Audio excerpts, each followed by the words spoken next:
Ay, what is this? Select archetype? Thinker, sensitive, physical. Very psychological and magnetic personality, but unstable. Might begin to lose his mind. It's kinda me. Extremely intelligent, very bad with people, knows interesting facts, comes up with original ideas. Physical, extremely physical, interacts with the world through his body, gets things done, but dumb as a rock. Wait, we can also make our own. Oh god, I should probably not do that.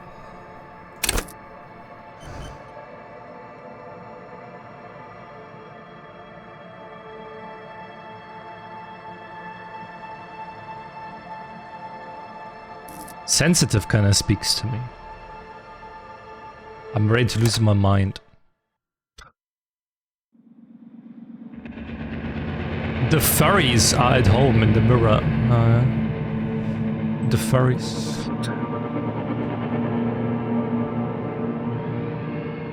There is nothing. Oh, wait. Only warm primordial blackness. You're conscious ferments in it. No larger than a single grain of malt. You don't have to do anything anymore. I should probably put all that to the left, because on the right side there's probably all of the dialogue, right? Ever. Never, ever. Never, ever, ever. Never, ever, ever, baby. An inordinate amount of time passes. It is utterly void of struggle. No ex-wives are contained within it. What was that about the X something? An awareness creeps up on you. A mass lies hidden in your dead angle, soaking in some lurid acidic source. It's bloated and shameful, a ball of meat surrounding you. This is a terrible line of questioning, and it will only lead to more awareness. I want to know more about your ex, man.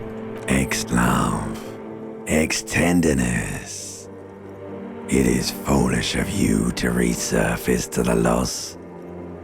Not after all the damage you suffered to get here. Some of it irreversible. Stay. Sail with me through the abyss of pelagic zone. Alonze, never let me go. Alright, nothing town to fuck all borough.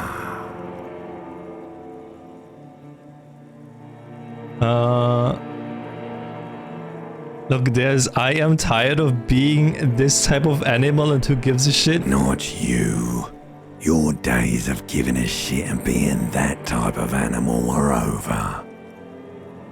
Don't stop, keep singing, sing me the song of The death. song of death is sweet and endless. But what is this? Somewhere in the sore, bloated man meat around you. A There goes in. sensation. Like a fly to the ointment, your conscience sticks to it. The limbed and headed machine of pain and undignified suffering is firing up again.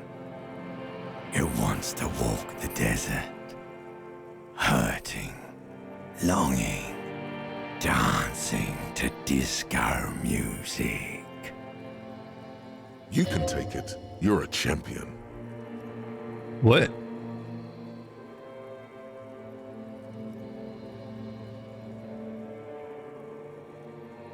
Mother help me, there's a head attached to my neck and I'm in it. The stench of liquor rises from your mouth, and with it, an ungodly headache.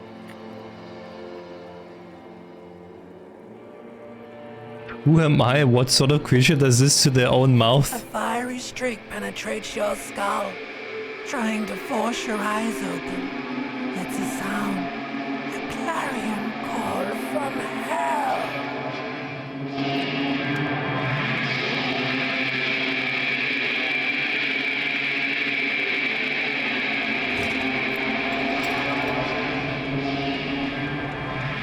But that's like me every morning.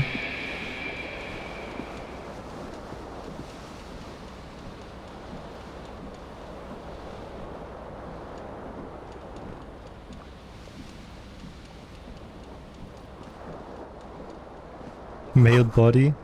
This Magnum says bottle of Commodore Red is empty.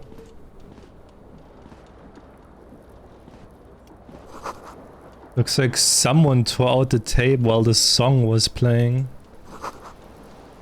This reel-to-reel tape player is still on, rolling empty. Okay.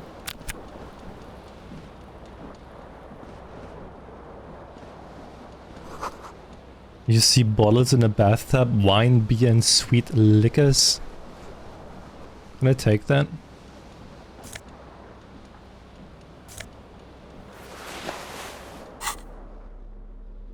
Damn, we got a shirt.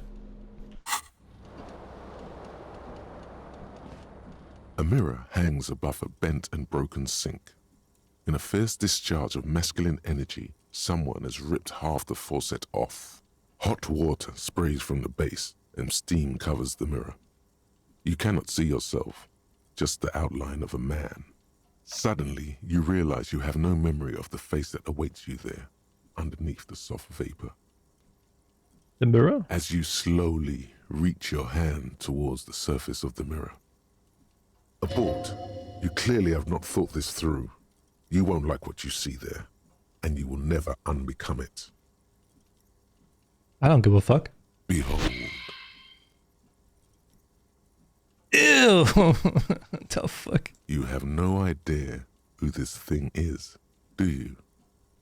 Dear Lord, help me! What the fuck is that? Whatever it is, at least it's dead now. There's clearly rigor mortis on your face. Oh wait, is that an expression? Are you trying to make an expression with that face? I have no idea why it's there. It just is. Please stop. It's horrible. You're scaring yourself. No, keep making the face. You can't, can you? It's like it's not even voluntary anymore. You have worn that grin into your face, and now it won't come off. What does it even mean? What is the emotion you're trying to convey?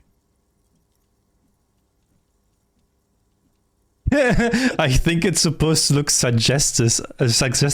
I'm afraid it's meant for the ladies. Please promise yourself you are not going to try it on any of the ladies, whatever happens. No one tells me what to do. That's right.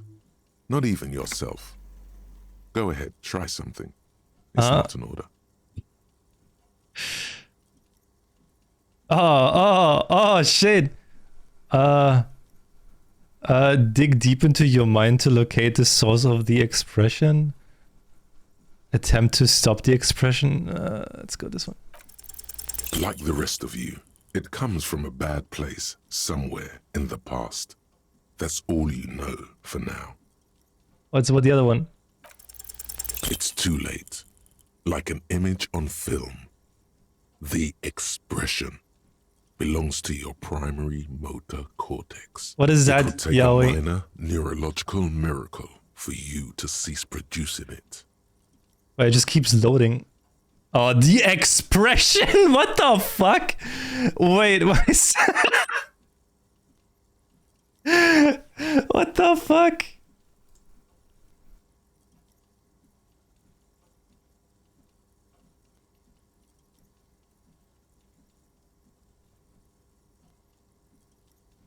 Do you want this more tip for the checks? What's your tip for the checks? What's...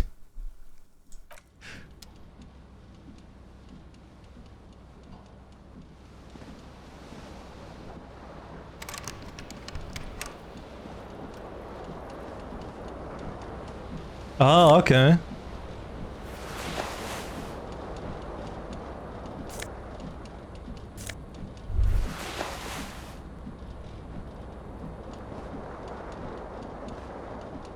This fan has two chain pull switches. One ends in a tiny fan, the other in a light bulb. A truly horrific necktie has somehow attached itself to one of the blades. Or has it been consigned there as punishment? You feel as though this creature is your friend and wants to reattach itself to your neck so that you may continue your adventures together in this strange world. Bro, please, I just want my tie back. You reach out to grab the tie, but what's this? Diffuse, radiating chest pain. Doom comes over you. Brother. This is bad. Feels like sharp stones grinding in your chest and keeping you from moving. For quite a long time. Still ongoing. Now is a good time to start worrying. Finally, the pressure recedes. You find yourself covered in cold sweat and trying not to move, hoping it will keep you from dying. Ah, it's locked. Pull on the fan, pull on the light bulb. A terrible mistake. Turn the lights off immediately. You can practically feel the photons burning a hole in your brain. It's just a little hangover-induced photosensitivity. Don't overreact. Bring it on. Little black spots dance on your retinas. It's almost pleasurable. Pull on the The fan. blades come squeaking to a halt. It should be easier to reach the tie now. Oh. Damn. You better not fail, dude. You swoop up and catch the tie. Snap. It's released from the blade. Warning, warning, the necktie is no longer contained. What you have in your hand is a fantastically colorful tie with 4 or 5 different patterns. The knot reminds you of a noose. I should probably just notice that. You can't see my cursor. Yeah, should be better now. My shoes?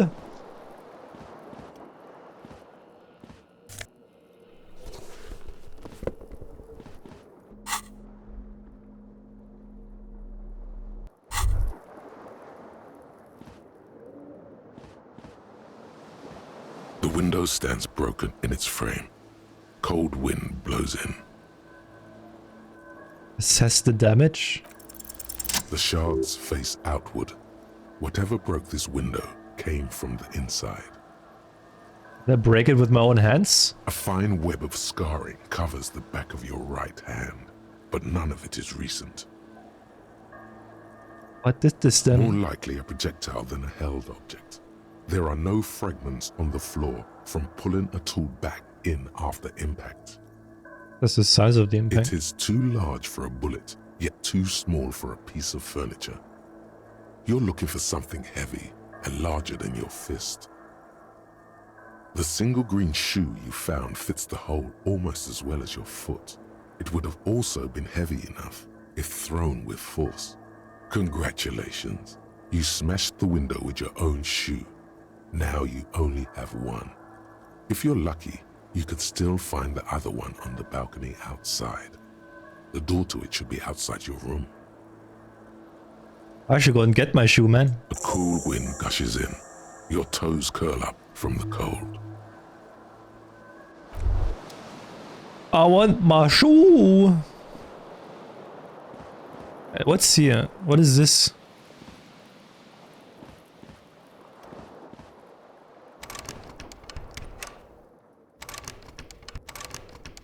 Bro.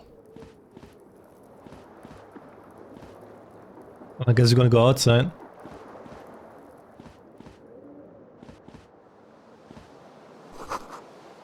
Must value privacy, the door has been locked from the inside.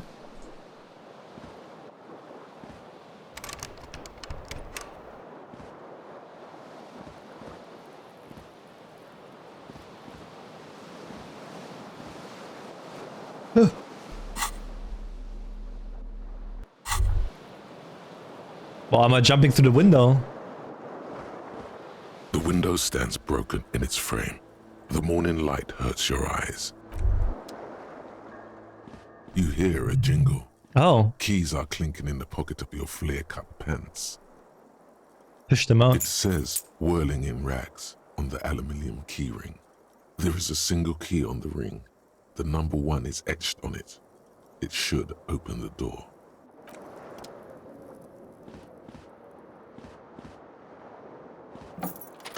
Damn, I actually did. And he can walk normally now. Oh, god damn. Calendar says March, the year's 51. Hello, officer. The young woman raises a cigarette to her lips. Officer, am I a military personnel? No. He was perplexed by a question. There's only one solution to this. You're a businessman.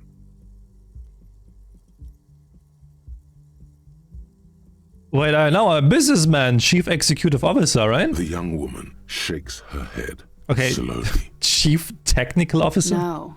You're a police officer, sir.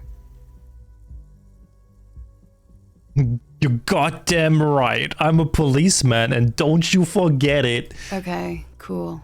I won't. She means it. She wouldn't defy authority, however sweaty and bloated it may look. Good. Now, how did you know I was a police officer? First, I have to ask. Are you okay, sir? You look like you're about to throw up. Can I bring you something? She's right. Something wants to come out through your mouth. But you can keep it down because your body does not control you. I'm fine. Just answer the question. Sir, you've been here for 3 days. On official police business, as you put it. What kind of business? Couldn't say. In truth, so far, mostly drinking. Try the expression on her. Let her know you want her physically. Hey, yo. Try the expression. Yeah! Come on. Why are you still doing this? I'm at death's door, bloated, a goner, and still... Does the longing ever stop? Alcohol raises testosterone levels, especially in men. The levels remain elevated after inebriation ends and the pain begins. You seek comfort. It's only natural. She puts out her cigarette. Bro, the expression always works, okay? It always works. Where's she going? She looks back at you, a light glinting off her eyes. And now, it never stops. Goodbye.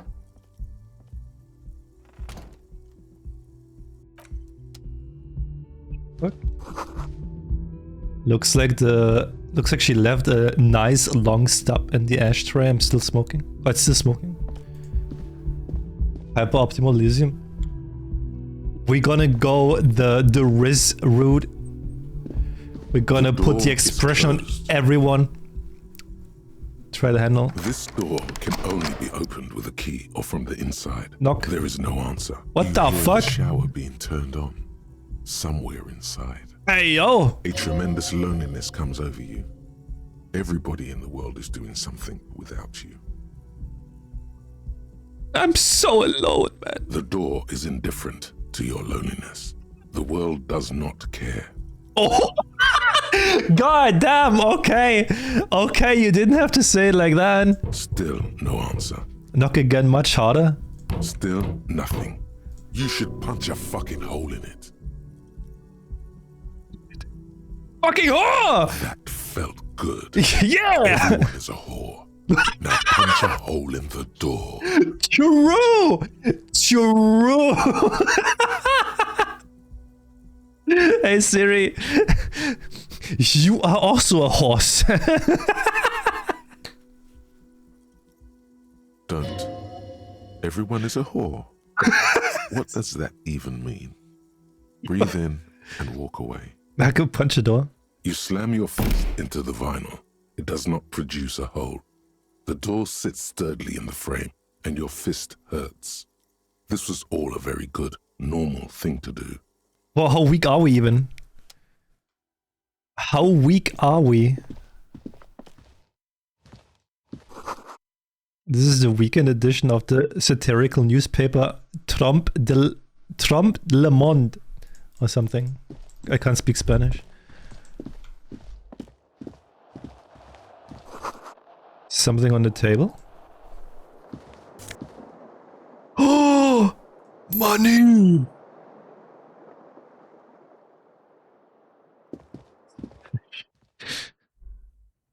I'm sorry that you can speak Spanish, but I can't. The smell of the sea makes you dizzy.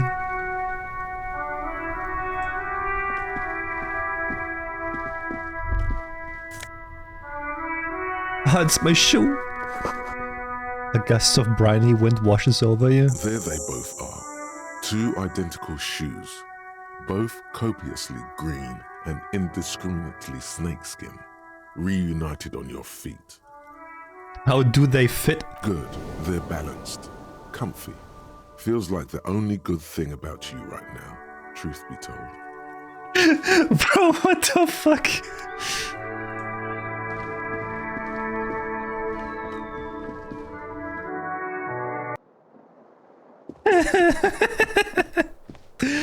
Ayan! You should pick that fat, juicy cigarette butt from the tray, light it up, and smoke the living shit out of it. Bro, the what now? The living shit.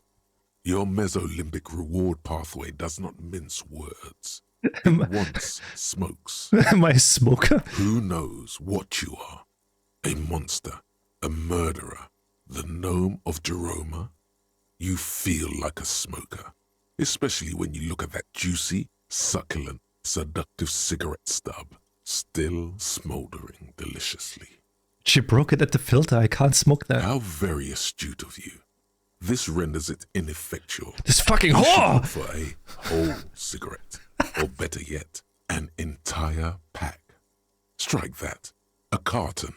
Make sure they're all healthy and able-bodied. Then smoke them all. Wait, Little Nightmares 3 is coming. Is it tomorrow already? Holy shit, wait, what?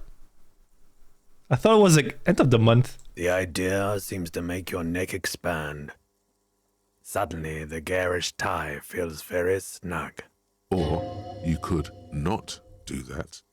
No one is making you.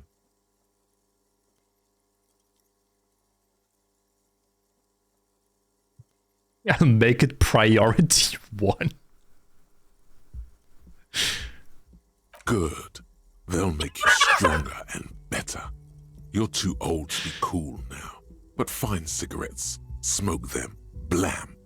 Instantly a cool renegade man. Hell A yeah. mystical red dragon with smoke rising from his nostrils.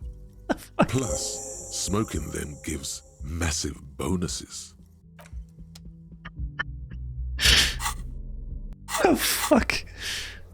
Find smokes and smoke them. That's my task for the day. Find a pack, put it in your hand, and the smokes will do the rest. What the fuck? Am I just speedrunning lung cancer now? What is this, man? Life goals.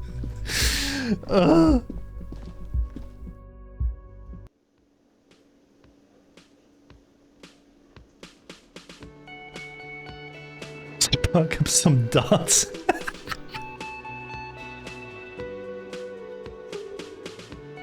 Whoa, whoa, whoa, can I... Wait, oh no, those are the microphones. This is where the lyrics would be. A big old karaoke mic just waiting for someone to sing it to it. The speaker's connected to the radio, the music is seasoned with You static. should totally sing karaoke here. The first chance you get. Yes! Your emotions need to be expressed. People need to know your vast, oceanic soul. Dude, my soul is immense, dude. Utterly. And it needs to be heard. Exactly. Through a PA system. By other people. Whether they like it or not. Ram it up their ears, says your adrenaline gland. Violently express yourself. What should I sing when it comes to it? You have not yet stumbled on the right lamentation. But it's out there. It'll come to you. You will wreak havoc with it. Don't worry.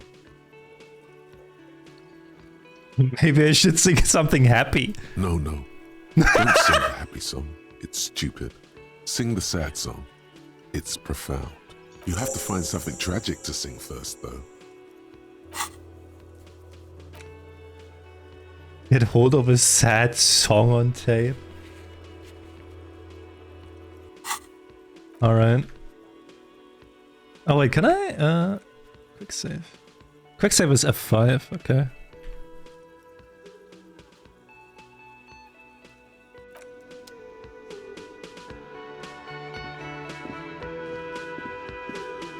Wait, this is not, my mouse is going off screen for some reason.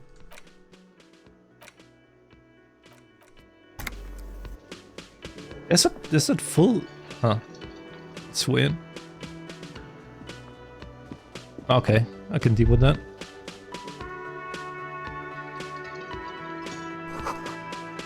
This is a water cooler. A large bubble is rising to the surface. A soft purr of an electric juicer comes from the kitchen. Someone is working.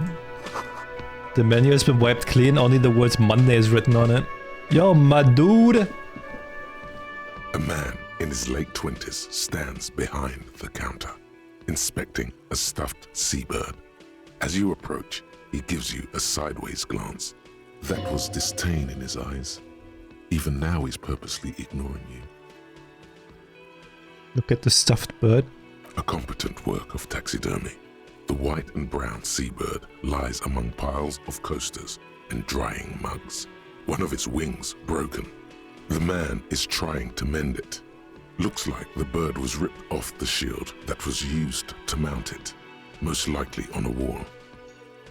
Something about it makes you feel bitter. Oh bro, excuse me, what happened to that bird? Look, your buddy is over there. He looks at the doors where a man in a bomber jacket is tapping his foot on the Why floor. don't you go and talk to him, okay? I'm a cop, dude. I talk to whoever I want. He pretends not to hear you, concentrating on the bird instead.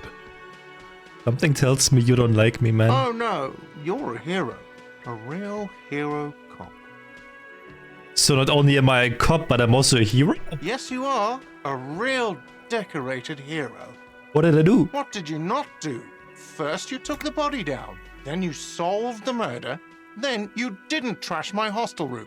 Maybe you even negotiated the strike. Oh my god, I did all those things? No, you see, actually, you didn't. You haven't done anything even remotely useful since you got here. What have I been doing then? Have you seen me around? No, I haven't seen you around. I'm not always here. Are you the bartender though? No, I'm not the bartender. I'm the cafeteria manager. You look like a bartender. That period of my life is over. Not everyone who stands behind a counter is a bartender, okay?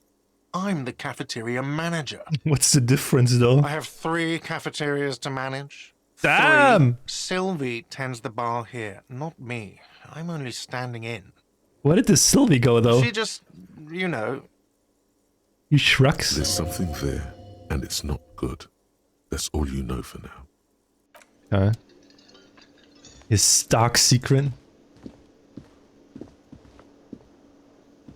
What the fuck is that?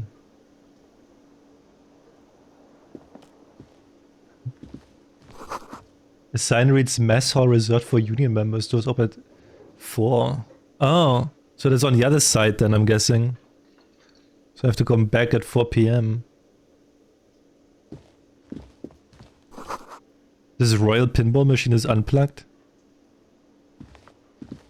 Hello, sweetie. Hello. The cryptozoologist's wife. Okay. You shouldn't keep your colleague waiting. My colleague. My colleague can suck. I'm busy. A bottle of rum has been knocked over. Beautiful dark liquid is spilling out. And who's this guy? A man is sleeping at the table wearing mud-caked boots and rolled-down overalls. The back of his shirt reads Wild Pines. encircled by a logo with a On the tree. counter, rolled out of his open hand, you see a blister pack of headache medicine. Picked up the pills. The man does not mind. You probably need them more than he does. You've That's just correct. picked up some magnesium. This item is stored in the bottom left corner of the screen above your character portrait. Use magnesium to heal your morale if you have morale damage. Can I wake him up? You gently shake his shoulder, but nothing happens. This man could probably sleep soundly in a ship's engine room. Is it like important here? This dude's face and stuff? I don't think it is, right? I don't think you need to see this.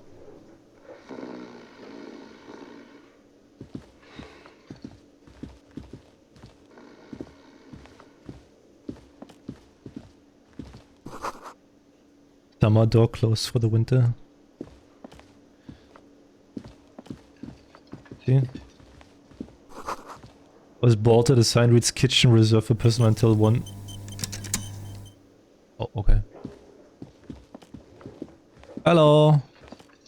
A bespectacled man in an orange bomber jacket is tapping his foot on the floor. Looks like he's waiting for someone. As you approach, he narrows his eyes and extends his hand in greeting. If an assault were launched on this building right now, if the windows came crashing down and the whole world descended upon you, this man would hurl himself in death's way to save you. You are sure of this, but why? Shake his hand. Hello, I'm Kim Kitsuragi, Lieutenant, Precinct 57. You must be from the 41st. You realize he's waiting for your name.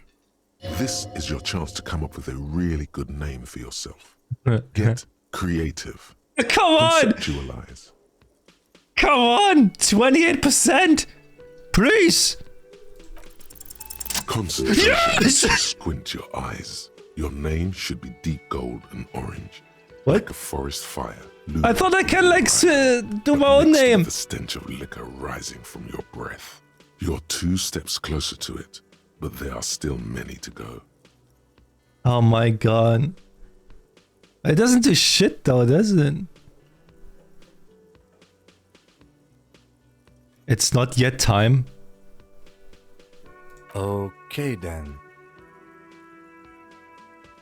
It looks like we had a little scheduling error on Sunday. Saturday too, actually. Have you had time to talk to the manager here? You mean him? Yeah, I just talked to him. If you don't mind, we should talk to him again. Again? Ask him for a rundown of the area. Now that I'm here as well. I understand the scene is out back, right?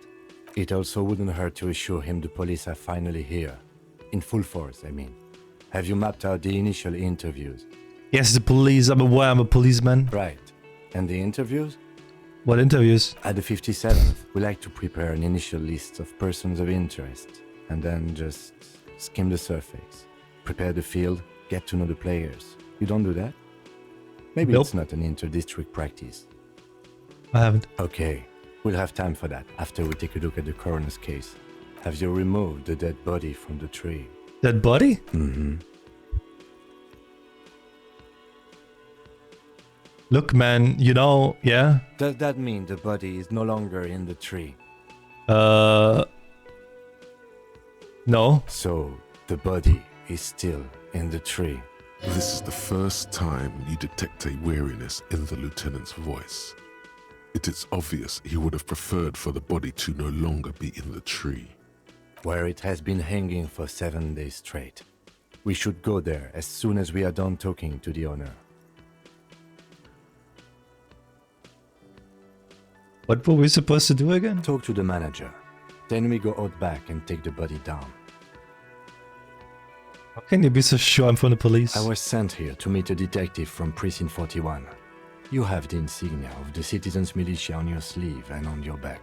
Then we're actually policemen, huh? I suppose you could be impersonating him. You could have gotten the insignia from the black market or forged it. But for now, I'm going to set those possibilities aside. I'm not from the Inspectorate General. Is that insignia these white rectangles, you mean? Yes. But they're just white rectangles. They are not just white rectangles. They bear a halogen watermark with the letters RCM and a pattern resembling the street grid of Revachol West. Okay. I would ask you to step into the headlights of my motor carriage, but again, it's none of my concern. I just need you to do your job. But shouldn't I have a badge or something? You mean you don't have a badge? I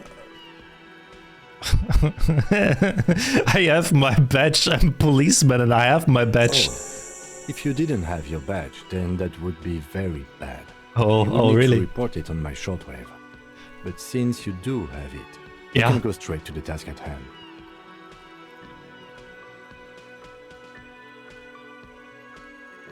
What if I'm not a police We officer? all feel that way sometimes. There is no such thing as a police officer, I'm afraid. What remains is that there is a dead body in the tree. Someone has to figure out who put it there.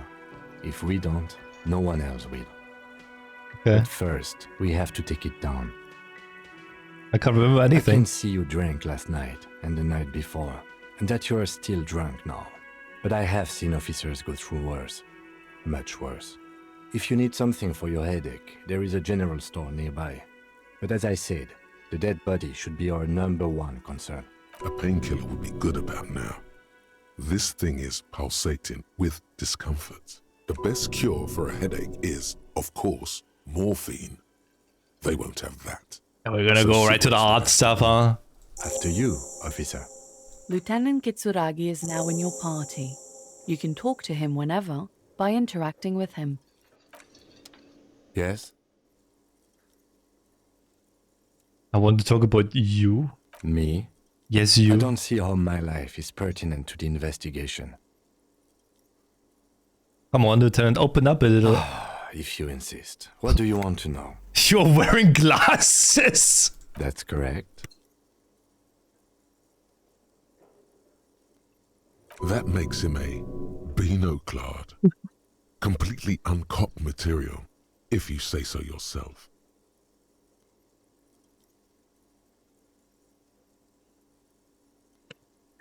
I didn't know they let albino-clads become cops.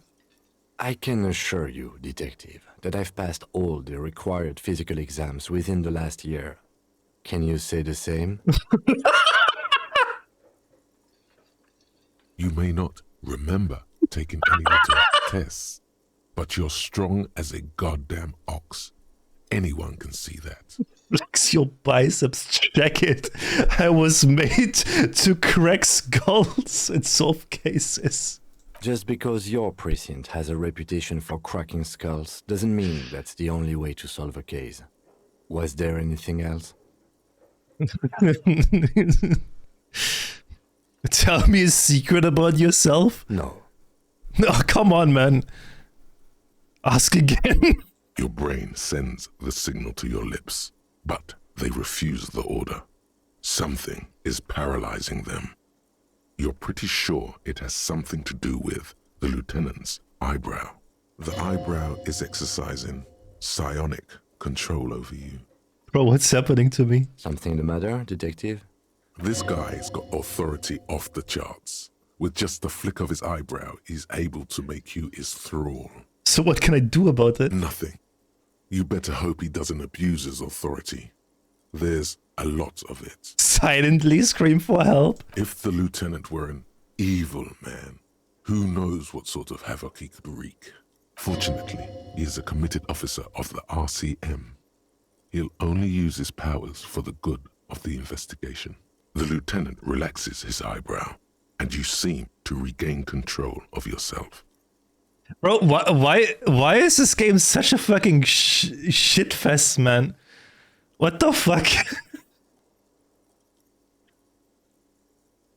Do you ever talk with yourself? What do you mean? You know, when you're thinking, do you ever have conversations with, like, your brain? I have no idea what you're talking about. So how do you know? What? Think? I do most of my work inside my notebook. The lieutenant produces his small blue notebook and idly thumbs through a few pages. That's where his conversations with himself take place. You're super lucid, yet psychedelic. You don't need office supplies to connect to your nervous system. You're special. You're goddamn right, I'm special. You don't like other people around here? That's because I'm half Seolite, or quarter. My father's father was from Seoul. So was my grandmother, but from my mother's side. What? It's not an interesting topic. What is Seoul? It's a part of the world, officer. A geopolitical entity and a geographic division. I told you it wouldn't be interesting. Okay, I guess it's not interesting then. I can see you're disappointed. You are right to be. I don't speak a word of Seolite. I've never met either one of my grandparents. I've never been to Seoul.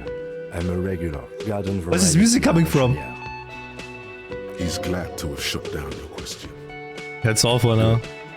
Let's change the subject. You seem to be following me though. Excuse me? Nothing, just an observation. You have a distinctive way of walking. If I were to walk in front of you, we would surely collide.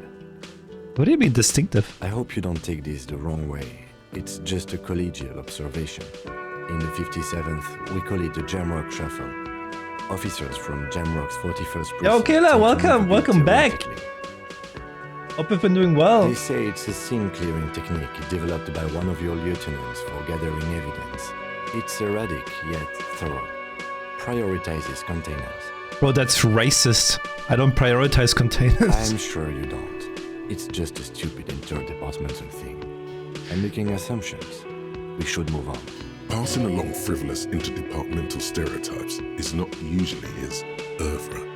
He regrets bringing it up.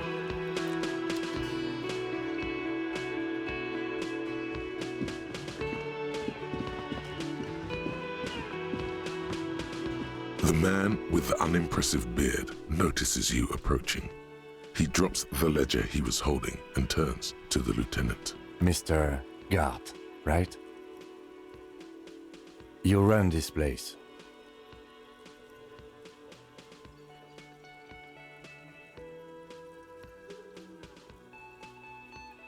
By the 3 first kids, all 1-year-old little kids.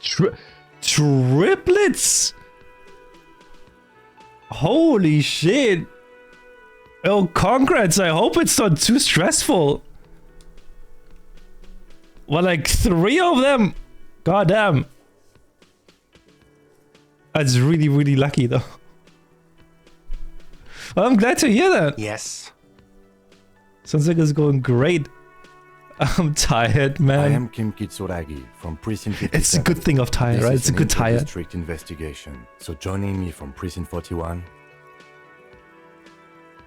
What is gold and orange like a forest fire but smells like liquor? Are you kidding me? No, man, help me out. What is gold, orange, and smells like liquor? It's you. It's obviously you. You smell like liquor. And you're orange. See? Everyone agrees it's your color scheme. We're on the right track with this name thing. Is this what you get when you call the police now? We've been waiting for a week here. Sir, I understand your concern, but we are here to do a job. And for us to do it, I need you to stay calm. Yes, of course. Takes a step back. For a moment, the cafeteria manager fidgets under the lieutenant's gaze. Then he gives in. I know it took us a while to arrive at the scene, but it also took you a while to call us. It was you who placed the call, correct? Hey, guy.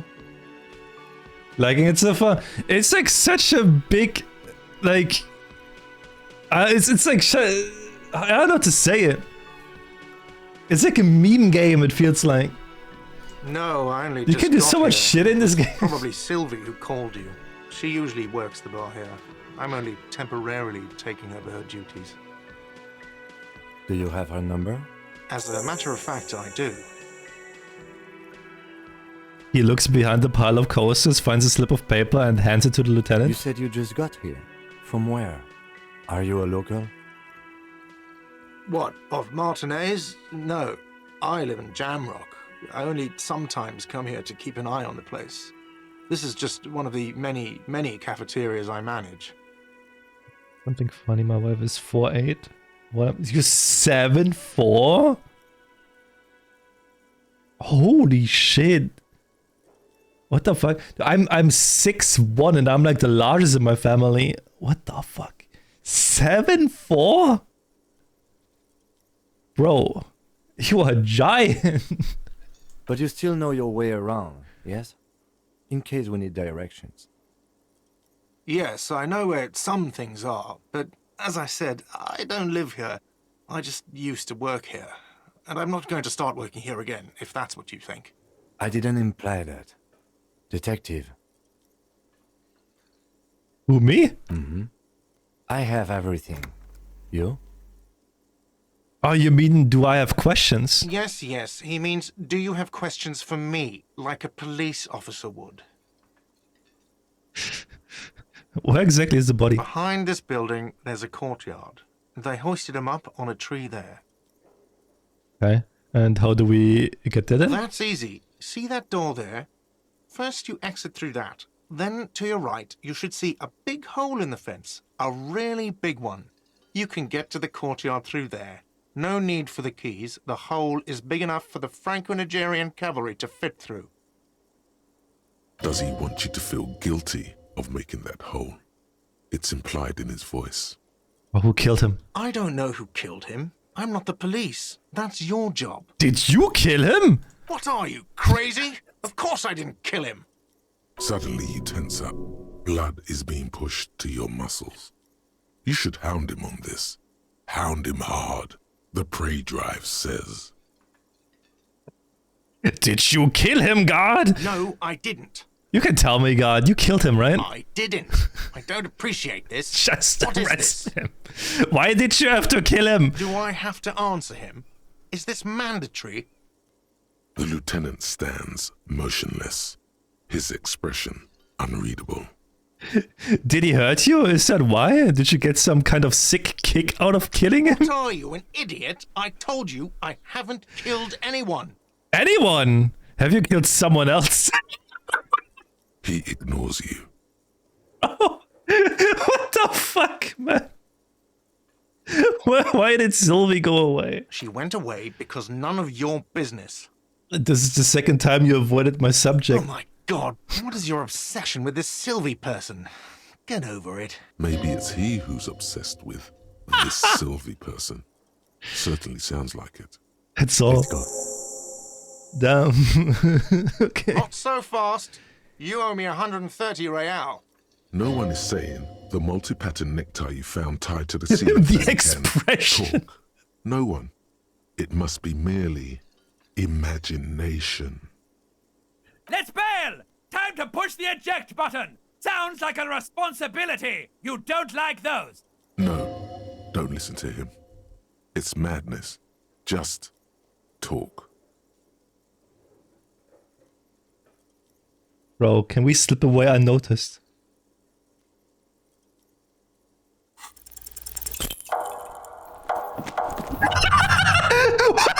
One minute you're running like the wind. Then you've suddenly turned around and are giving him the finger, furiously, with both hands. Why? Fuck you, asshole! Watch out!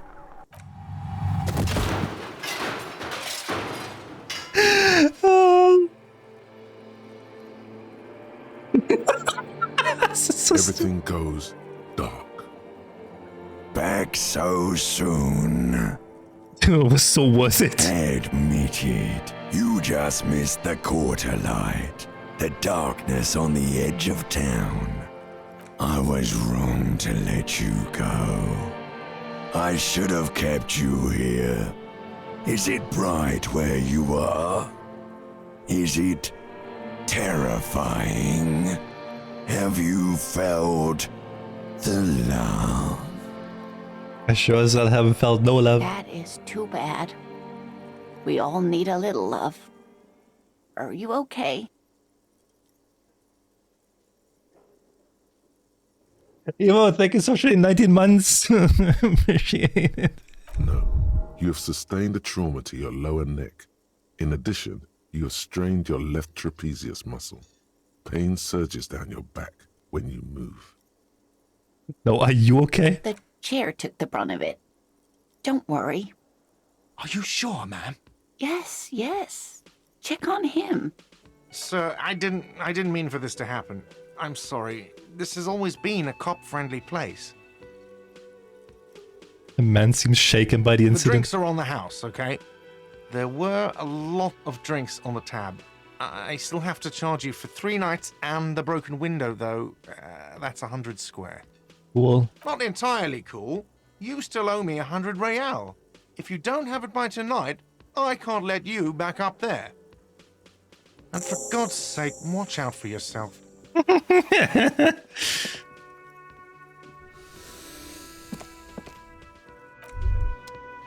By the way, where is home? The address is coming up blank, and this place sure isn't it.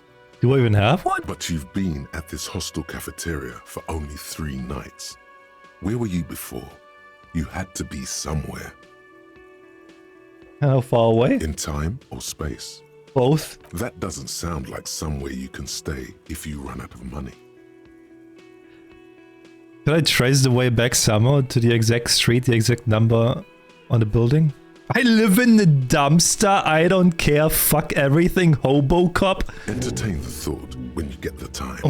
Maybe being a hobo and a cop has its advantages. Sorry, what? Hobo cop. -1 composure, ungainly and rambling. Research time, wait, what the fuck is this? A cop and a hobo cop.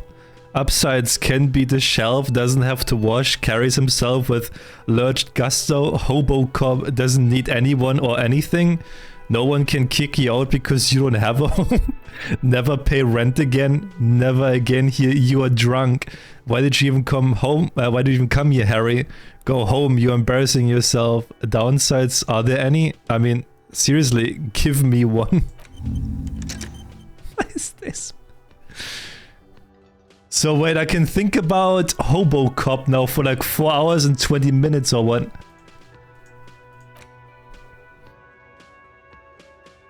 Wait, can I make this one of like my...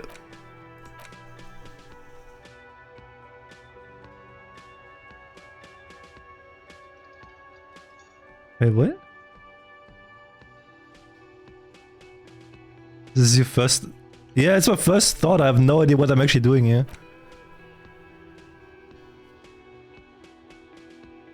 Then it's done. Does it stay here though or what? Another... Can I only have like so many thoughts and what? I don't. Okay, I'll go first. I want to be a hobo cop. I want to be a hobo cop.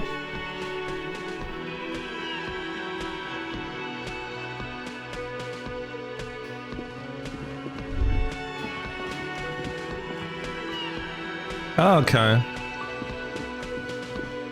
Well.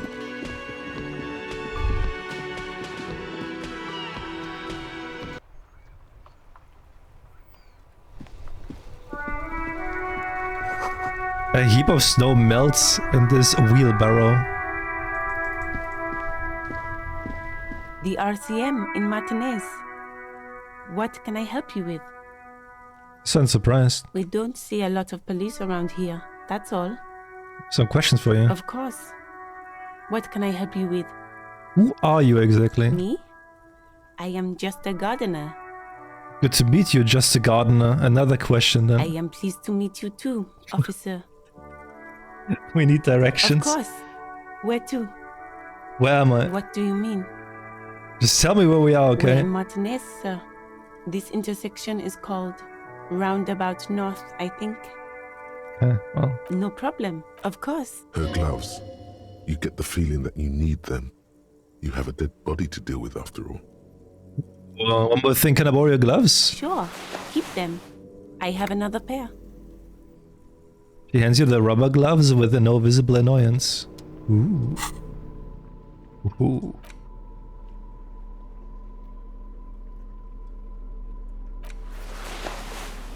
Damn, look at us. What do you think of the art style? It's definitely unique. I actually don't mind the art style.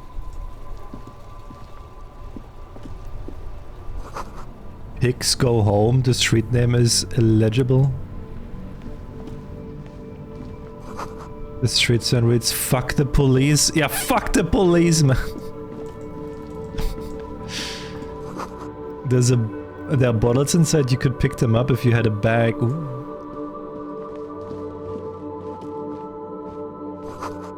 Rue de Saint-Ghislaine. Something. An old call box with a matrix of push buttons lists all the companies in the East Delta Commerce Center. 24-hour window? You ring the doorbell, but nothing happens. At main hall building A? An off-key melody starts playing after you ring the doorbell. Shit. Then a woman picks up the receiver. Kuno, please stop calling here. Grown-ups don't have time for your stupid games. Who's Kuno? This is the police. Please open the door. Oh, I'm sorry, officer. I thought you were... There's a spot of static that overrides her words. The doorbell is broken, and the bookstore shouldn't even be on the list anymore. So I can't help you. Please don't call here again. Thanks. Hey, one is...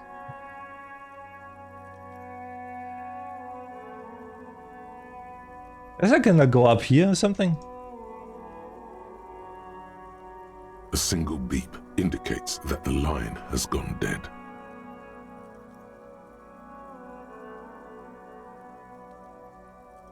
Andro Orlando, Herr SCA. You ring the doorbell. Just seeing the words Andro Orlando gets your hackles up. Its very existence is a threat to your masculinity, to say nothing of your hair.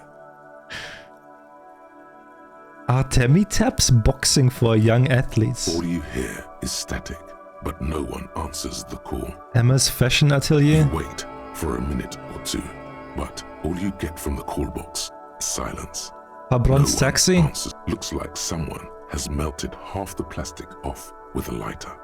The doorbell doesn't work anymore. Slipstream. You hear static from the intercom speaker. It sounds as if someone has picked up the receiver, but isn't saying anything. Hello, is anyone there? Yes, hello. This is Tricentennial Electric. This is a woman's voice crackling and fragile through the static. Have you come to place an order?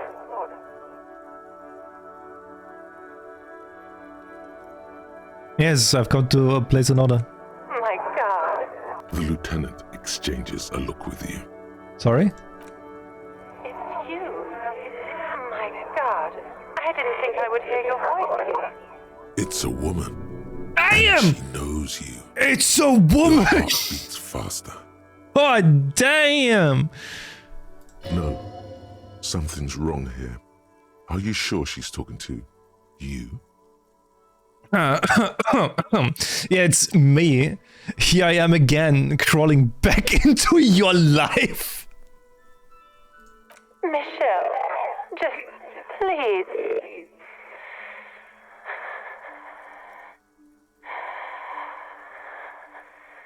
She stops and you can hear her breathe heavily, her breath distorted by ancient static. Sounds like a ghost. Wind blows through your clothes and you feel detached from your surroundings.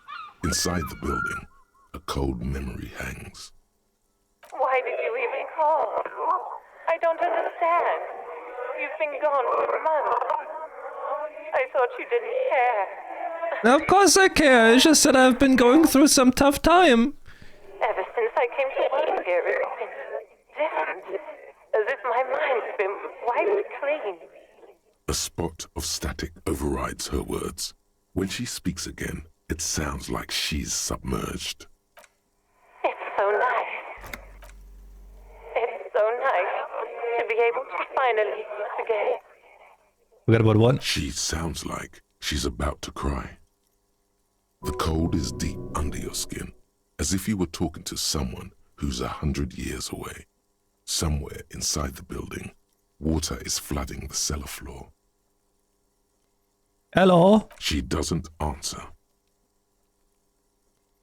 Are you still there? Silence. The only thing you can hear now is static and waves, washing ashore on the bay. I get it. You don't want to talk to me. No one ever wants to talk to me. Another seagull passes by.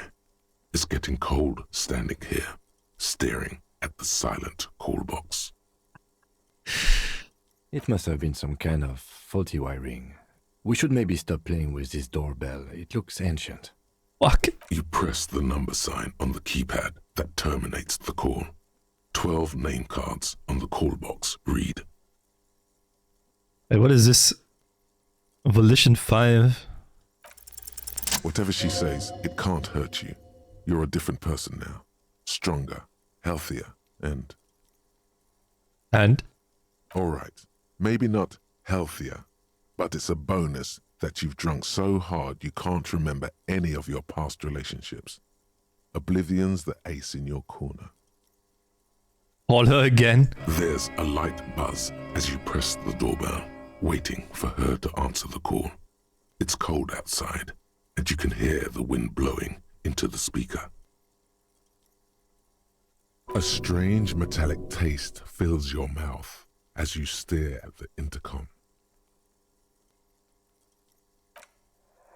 Yes, hello. This is Tricentennial Electric. Have you come to place an order? Last time we talked, there was some confusion. You got me mixed up with someone else. Hi, it's me again. I wanted to talk to you. My God. Here come the bad vibes again. Relax. Distance yourself from it.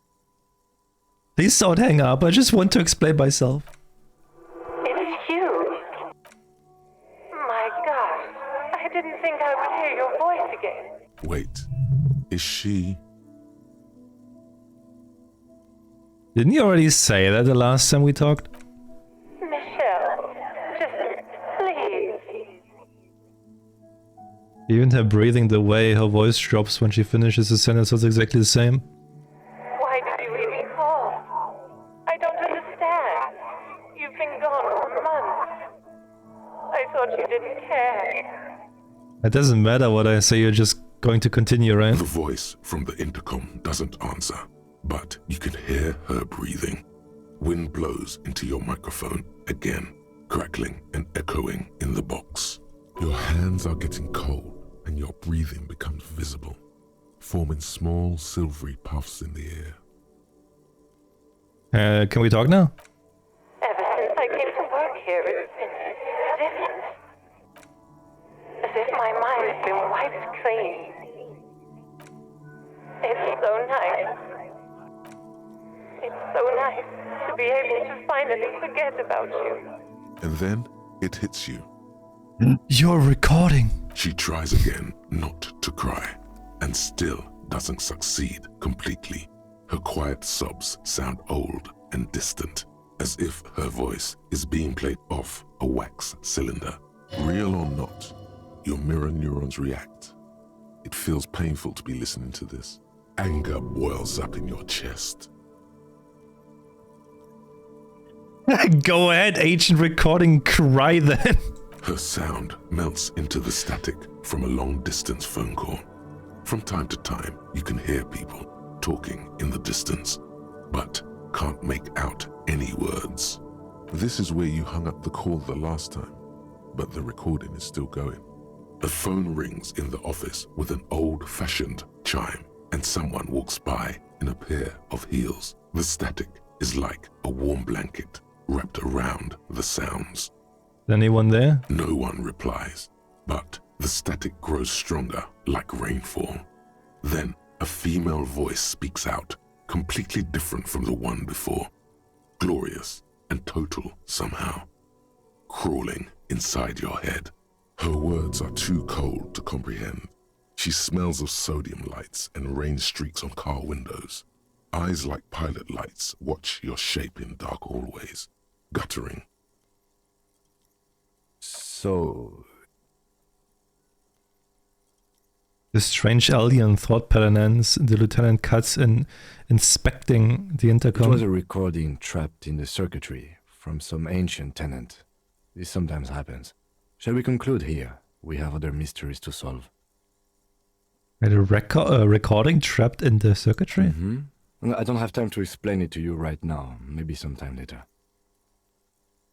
Something weird just happened to me, though. Don't take this the wrong way, but during our short stint working together, something weird is almost always happening to you. Hey, Latu. Fortress Accident SCA. Silence. No one's home at Fortress Accident. Rather call Ice City. Silence. No one answers. Main hall building B. Nothing happens after you ring the doorbell. East Delta They don't Pinball. want to talk to you. Silence. No one answers your call. Empty card. This button looks new, but someone has removed the name card. Nothing happens when you try to ring it. Huh. This button looks new. It's probably not connected yet. Takes a step back, inspecting the other names on the list.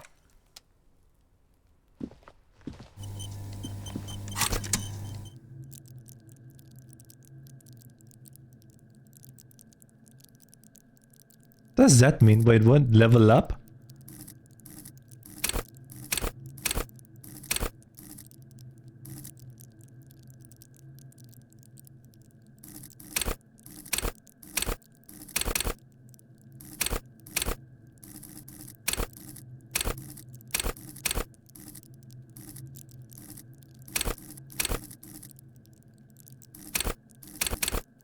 Okay, so I need 45 more XP and then I can level something up.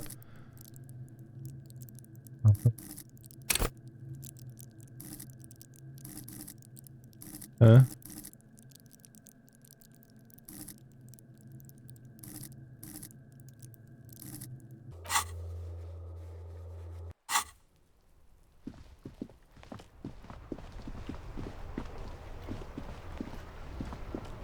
Is that our car?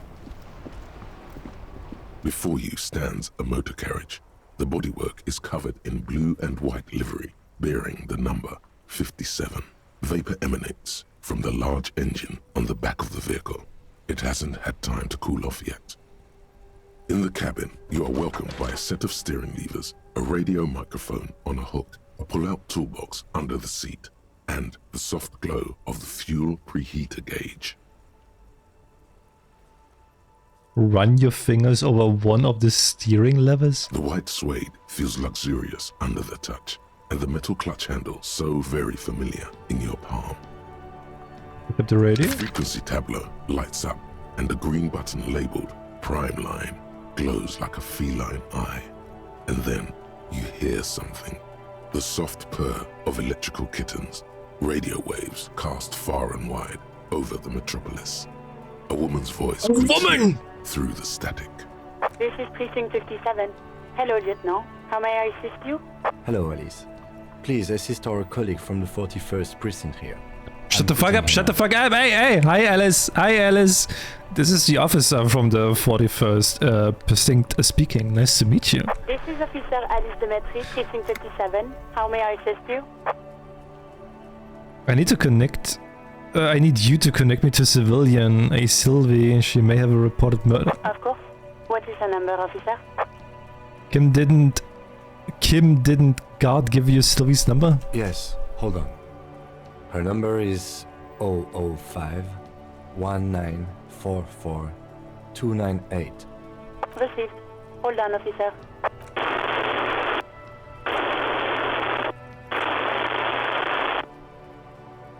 Heart slapping a marching rhythm on your thigh? Give it a minute. She might be busy at the moment. Takes a bit to get to the phone. Just wait. Relax.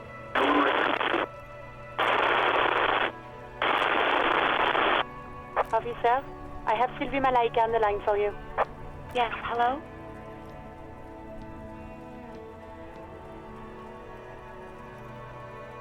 This is the police calling. I have some questions for you about your last days at work. Oh, right. Hello, officer. What can I do for you?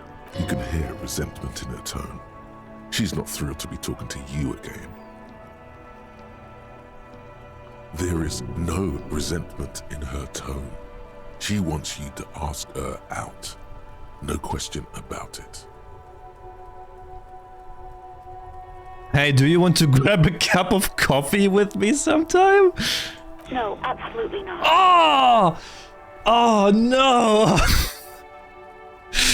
Oof. Ouch. That's like 20 points of pride damage right there, buddy. No. I quit your job at the Whirling. Why? You mean, why did I leave the bar? Honestly, I'm not really comfortable discussing it with you, sir. Wait, why aren't you comfortable discussing it with me? Let's just say I left because I needed to get away from someone. Get away from who? You know who. You think you hear a sliver of accusation in her words. Don't be paranoid. She's obviously talking about someone else, not you. You mean me? You needed to get away from me? I really don't want to talk about this. Let's just forget about this, okay? Alright. Maybe, I don't know. I just know I have to take some time off right now. Man. What is it you... Who, was it you who called the police? No, not me. Do you know who made the call? No, sorry. I don't. Not a lot of people have phones around here. Copper thieves take the wires. People don't have the money to have the cables put in again. They use the Union's phone, or the Oh, one your on the fault. coast. Listen, it's only because we're doing this over the telephone, like over the radio, you know? If she could see me, I could do the expression, and she would go out with me immediately. It was someone else. We'll find them sooner or later, officer. It just might take a while. But why didn't you call? Didn't the cops behind your workplace bother you? What? Of course it bothered me. But I thought the Union already knew about the corpse. What does this union have to do with anything? No one calls the police. The Union would get angry. What do you mean by that? You know, what the Union says goes. People listen to them and they take care of their own, which is like everyone here. Garbage.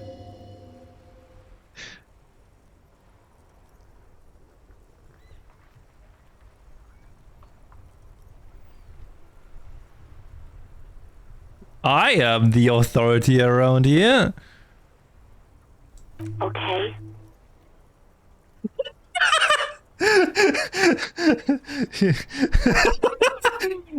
Tell me, why exactly did you let a corpse hang in your own backyard for weeks instead of calling us? I didn't want to get in trouble with the others. Push her further. Show her the error of her ways. Oh, is that right? Thank you so much for getting always up. No, don't push her. It sounds as if she's about to cry. Let me get this straight. You ignored the law to save your own skin. I didn't know I had to report it. I thought someone would take him down eventually. The fucking nerves on her. Yeah, what the fuck? Trying to This hide fucking behind whore. weakness. You're a god. Not angry, but just god. I'm a god. You report to me, not to the Union. Is it clear? Hey, if you cannot restrain yourself, then I'll be handling the interviews from now on, and you can quietly take notes. You got your methods, I got mine, Lieutenant. Now let me do my job. Fine. But know that I don't approve of such gratuitous volatility. An angry cop refusing to face his demons and taking his frustrations out on others. Just a badge and a gun away from those he's manhandling. Jesus Christ. A fast-burning candle.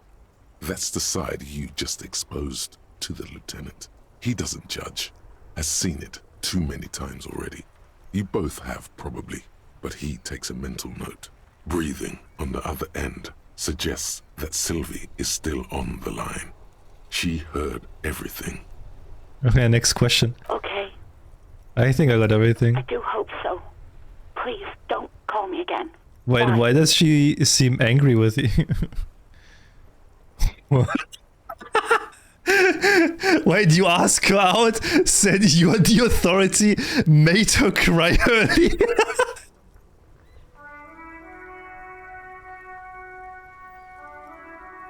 Maybe because you called her a whore. No, she doesn't have a problem with you. It must be someone else she's angry about. Some other guy. Like Gart. Yeah, it's definitely some other guy, a guy like Gart. You know women and their constant problems. Yak, yak, nag, nag. How's one supposed to get the love going like that? That's where you step in. You're Lieutenant Love, matchmaker extraordinaire. Help the poor girl out, lest she turns into a spinster.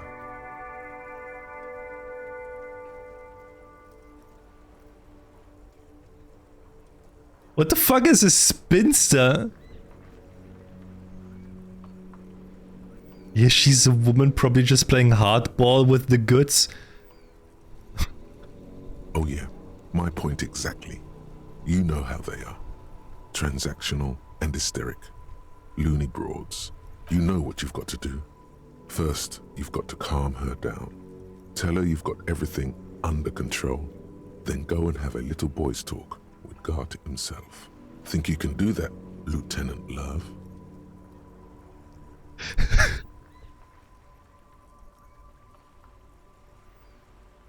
Daddy is going to take you on his lap, little darling. What the fuck?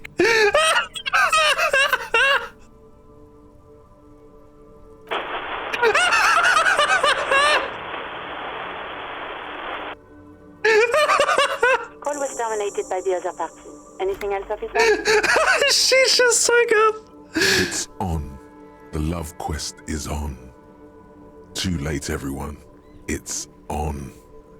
Take it to God now. Please connect me to Sylvie again. Just a second, officer. Sylvie Malaika on the line for you, officer. Yes, hello? Hi Sylvie, it's police again. Oh, great.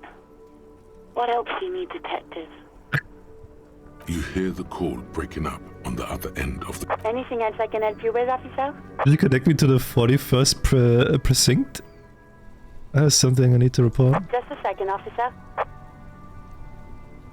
10-2, 10-5. This is 41st. Come in. Over. A scrawny old man sits in a dusty cubicle, smoking, with a large white rectangle sewn on his vest. In front of him is a box-shaped apparatus with an array of wires and antennas. This is radio me. Switchboard. This is me here. I work at your station. 10-4. What's your status? Over. It's not good. 10-18. 10-20. Over. Please just talk human to me. These numbers mean nothing to me. State your message, sir. Over.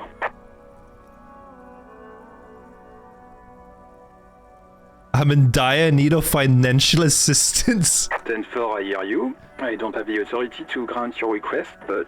Is it him? What does he want? He says he needs money. Don't give that asshole anything. What the hell? Gonna drink it all. Alright, that's a negative on the additional funds, sir. Over.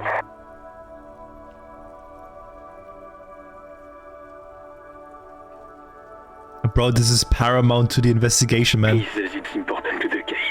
He isn't getting a red cent. You can tell him that. Request denied, sir. Over. Nothing is working. Please, man, I'm begging you here. I don't even have a place to sleep tonight. He says he's in trouble. Doesn't have a place to sleep. Well, I guess he'd better crack the case before sundown then. Vicmar said... Who cares what this Vicmar said? Pull on their heartstrings. Enough, officer. This begging is below your dignity. I don't want to be here anymore. I want to go home. Please come and get me. Listen, it's okay. You can do it, sir. Over. What is he saying? Did you want anything else, sir? Many of your colleagues are also here. Over. You really need to get your shit together. This is nearing a complete meltdown. Please, I don't want to be here. I have to. Suddenly, the necktie feels like a boa constrictor around your neck, squeezing the dear life out of you. Oh shit! Hey, if you don't want to have the most intense orgasm of your life, fine, don't. What the fuck? What the hell is happening to me? He terminated the connection. I guess he was in a hurry.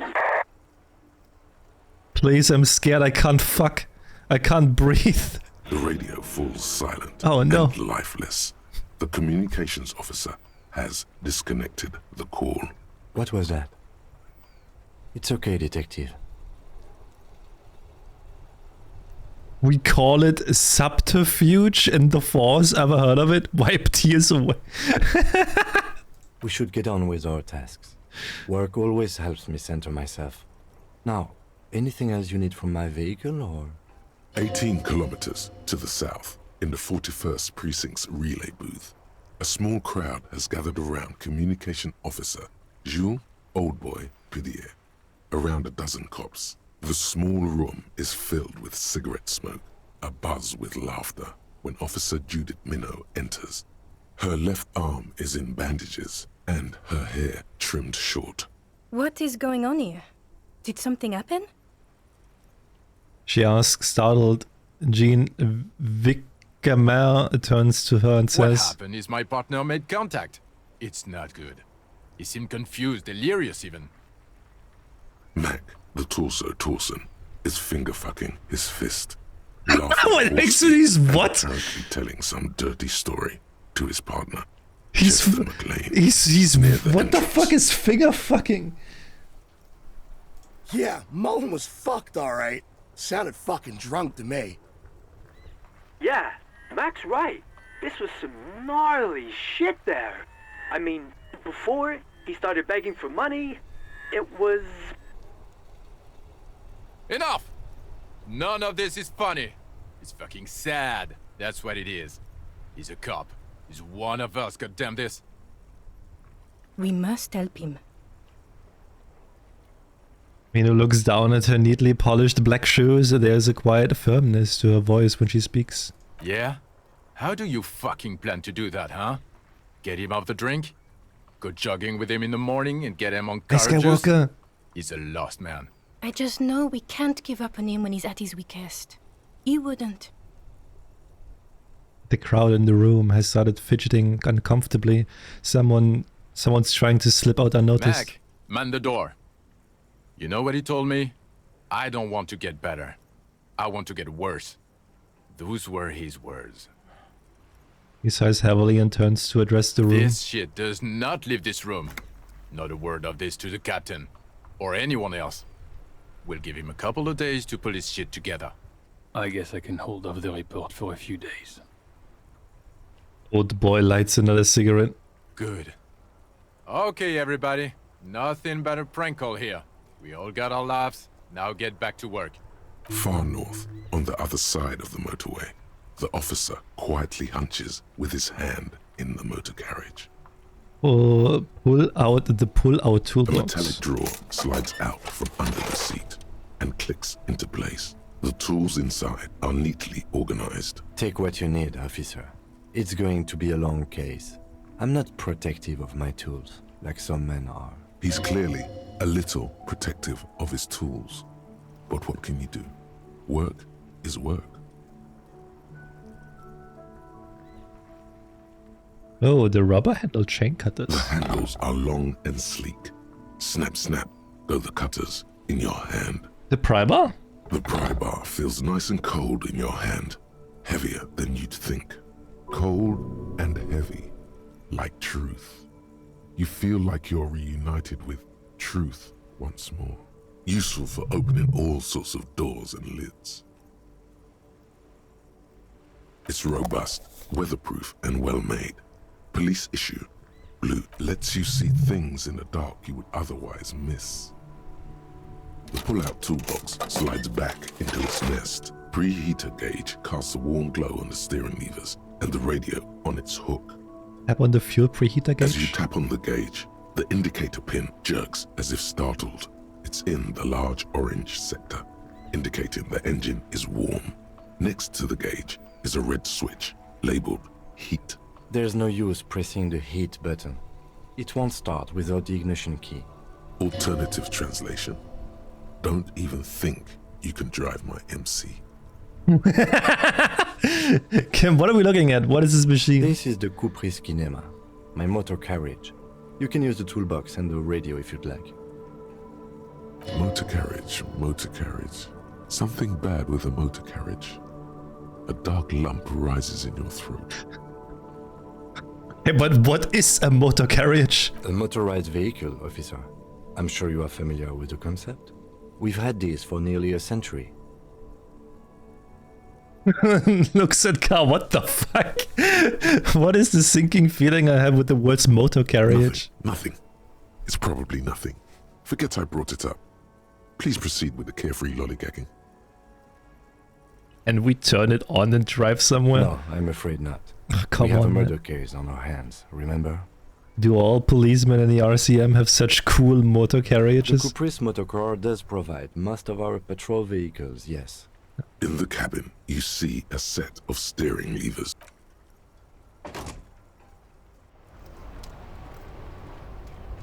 Bro, my morale is like going down the drain, man. That is not good. That is not good.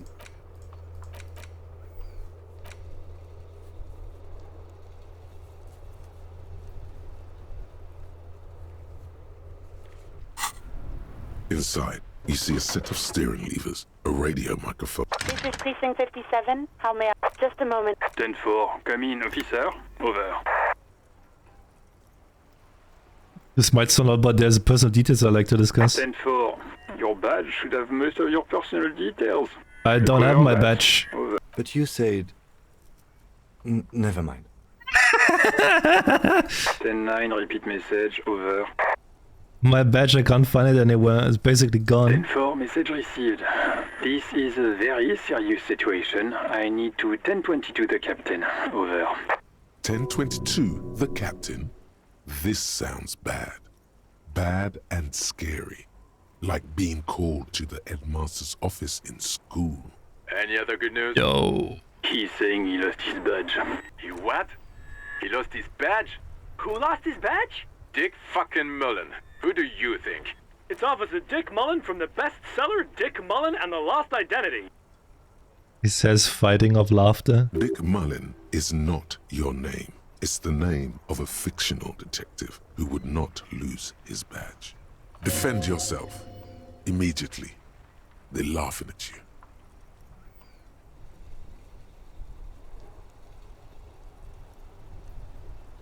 Come on, operator, tell him to stop. This is serious. He's asking you to stop. Says this is serious. Of course it's serious. He lost his fucking badge. Satellite Officer Vicmar concurs. Losing your badge is serious. Over. Officer lost his badge, like I'm the first fucking cop to misplace his He badge. says this has probably happened to other policemen before him and laughs sarcastically. Oh god damn it. Is he fucking kidding? The whole station's gonna be dicked for this. Satellite Officer Vicmar is wondering if you might be joking and adds that this tarnishes the reputation of the entire station. Over. Mullen dicked us. Can we just move on? I want to get it reported and be done with it. 10-4, I hear you, officer. I'm just going to make a note here that you are in pursuit of your misplaced badge. Over. Fuck me. Mac, come here. You've got to hear this. Dick Mullen lost his badge. What's going on? Super Cop here lost his badge. He lost his what now? His badge. He lost his goddamn fucking badge. Would you all please just stop saying lost his badge for a moment? He asks you to please stop saying he lost his badge. Why? Did he find it? Oh my god.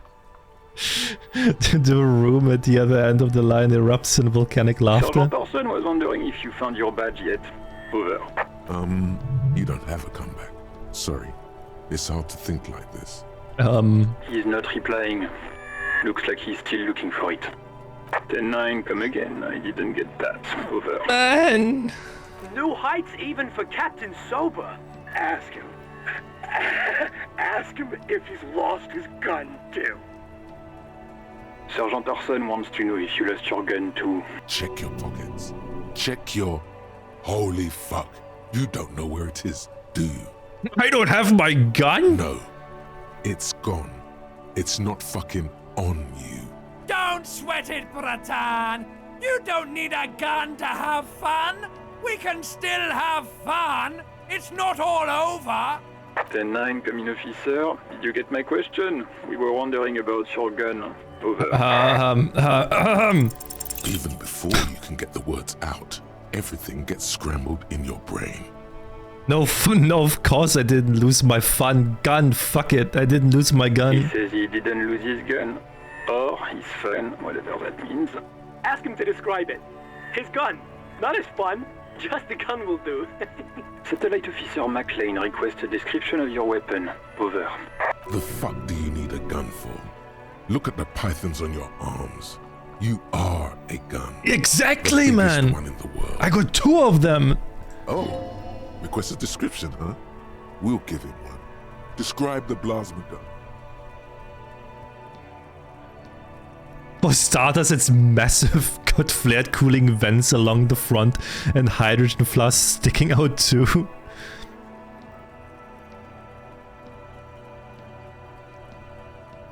It's a gun, what can I say? A regular goddamn murder weapon? You know how they are, bang bang?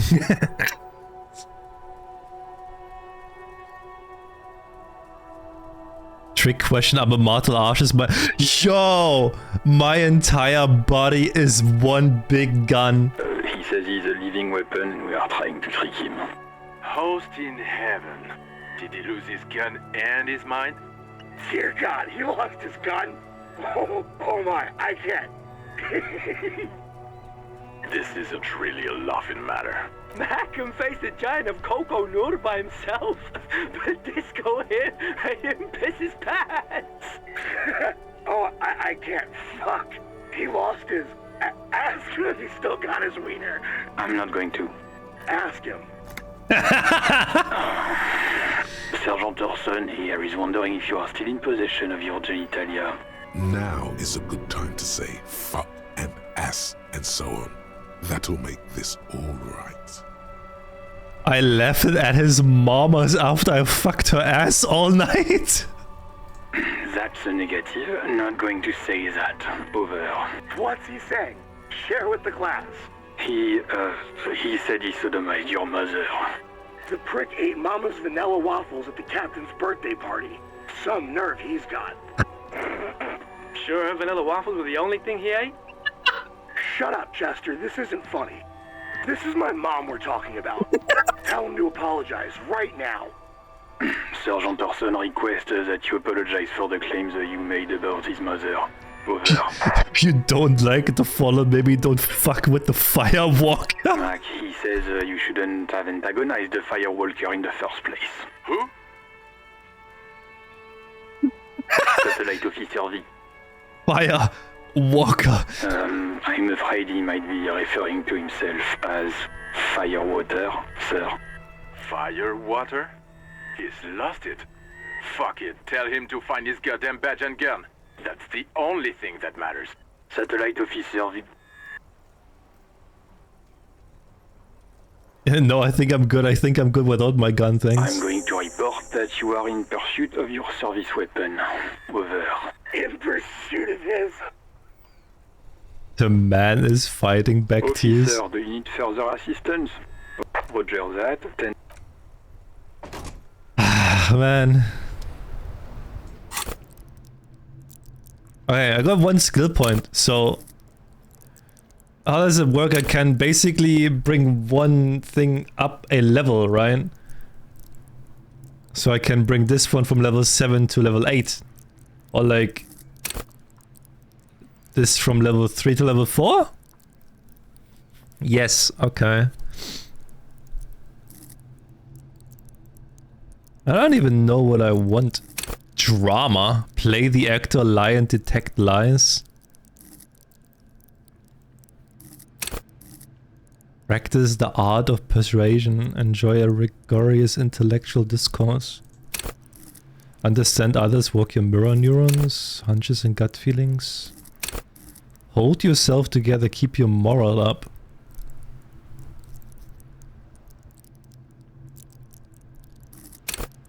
Intimidate the public, assert yourself. Connect to Station 41, understand cop culture. Charm man. Bro. I mean, hey. That's me right there. That's me right there. What can I say?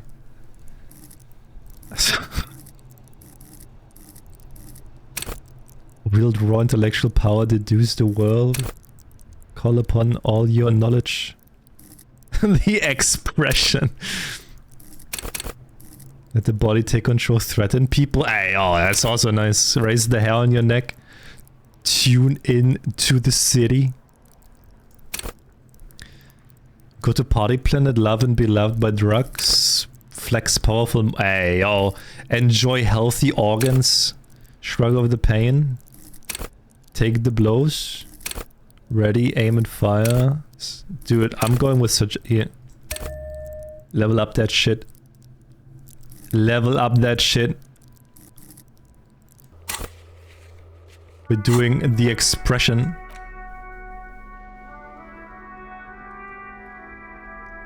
This... Wait, equip this to discover secret orbs.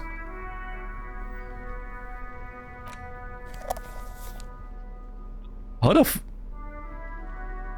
Dude, what the fuck? That's... How the fuck are you holding there? Oh! Brother! Oh my god, what the fuck are you doing? Jesus Christ, man! Are you okay?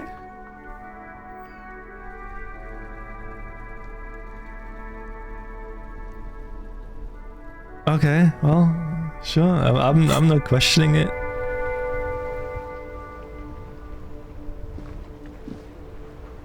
I just what the fuck is this? That's kind of cool, though, I guess.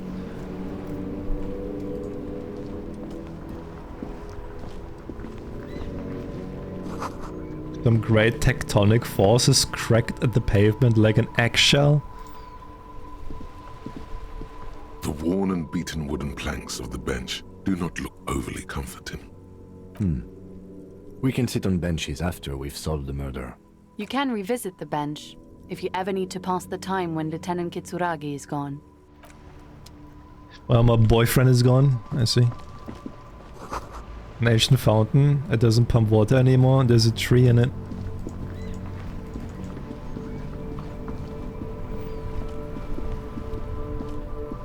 I am a gander and a hunter and a gatherer.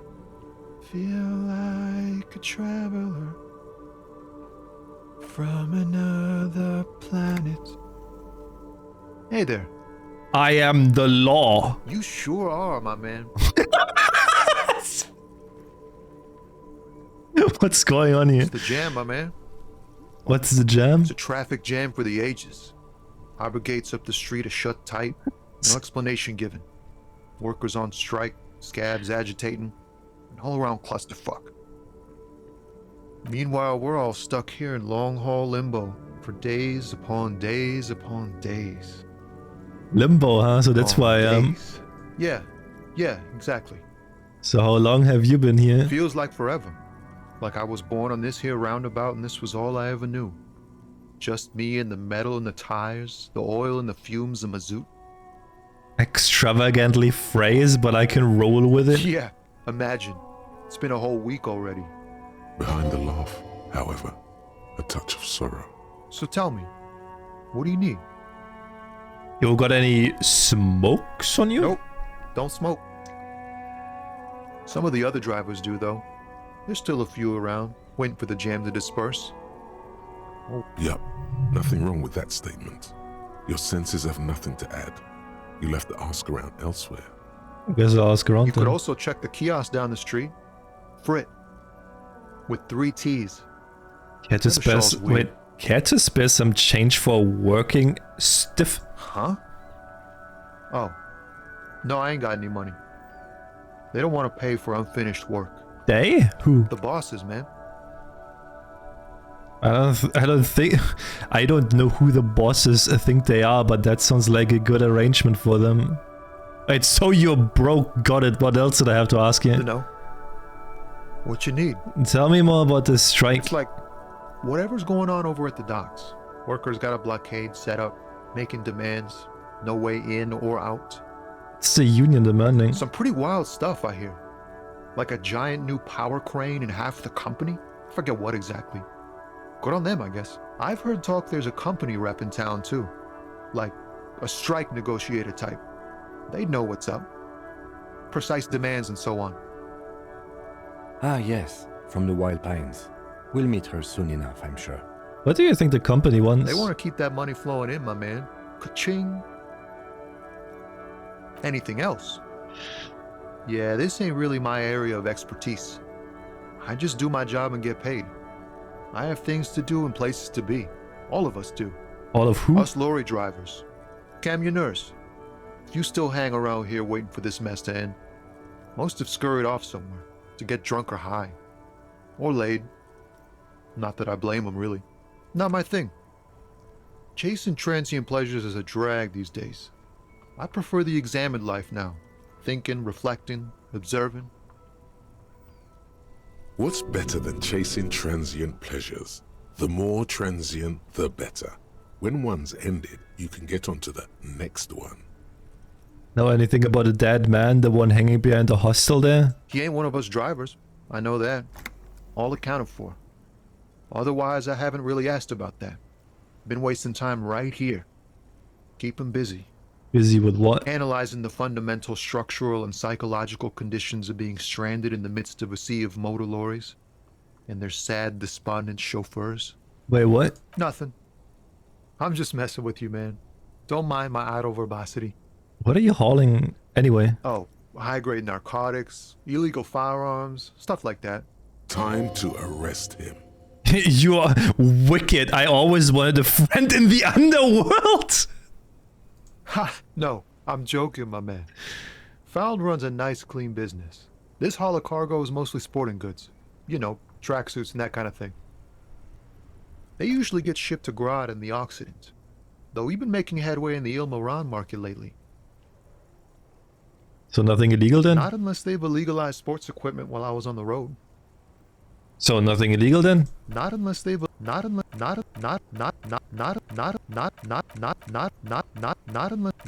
they've illegalized sports equipment while I was on the road. That's your machine behind you? It's rockin' beauty. Sure is. Like a rash you can't get rid of. You interested in heavy-duty cargo machinery?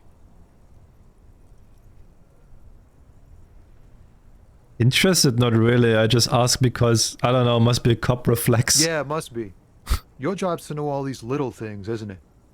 Well, my job is to deliver tracksuit trousers. There it is again. A little touch of sadness beneath his cool. He thinks he's spent too long in this lorry. Could I get one of those fallen tracksuits you're hauling? We're pals and all, but I can't just freely hand out the merchandise. The bosses won't be happy. And the man taps his fingers rhythmically against his arm. What do you see in his eyes? In his eyes, an unfamiliar longing. Flecks of brown and gold. Familiar how? It's hard to say. His gaze wanders southwest, down the street that goes beyond the road continues for miles, flowing together with other roads, turning into causeways or bridges, ending suddenly in dead ends, or ramping up or down highways. It forms a crisscross pattern across the land. Where does it lead? Above the Jamrock Quarter, in the form of a raised motorway, and then the never-ending sprawl of Forburg, high above buildings, new and old, the air filled with the rumble of motor engines. Further? To the old south, to the farthest outskirts of Revachol, through the checkered fields of farmland, upstream to the river Esperance, past Montmartin, the border approaches. It's beyond the border. You cannot see. It's out of the city. Up ahead, the mist blocks all sight. A gale blows across your cheeks. It is cold. Before you stands a tall lorry driver with sad eyes. What's in the southwest? Excuse me?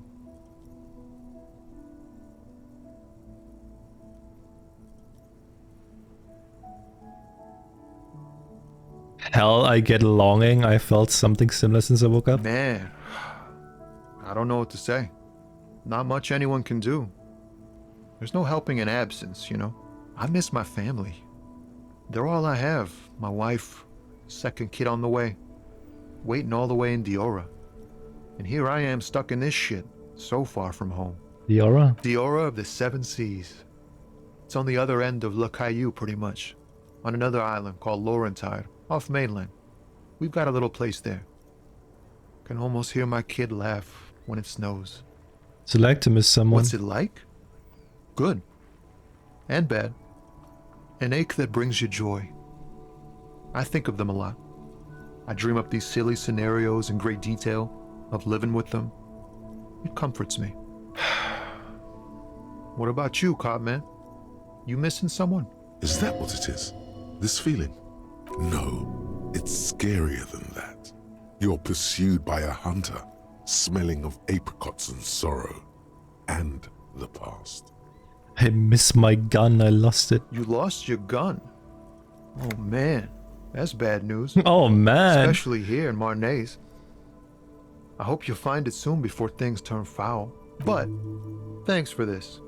It's nice to talk to someone, and I know it wasn't easy to ask. I hope you find your way through your own troubles. Don't be a stranger. What a nice guy. What a nice guy.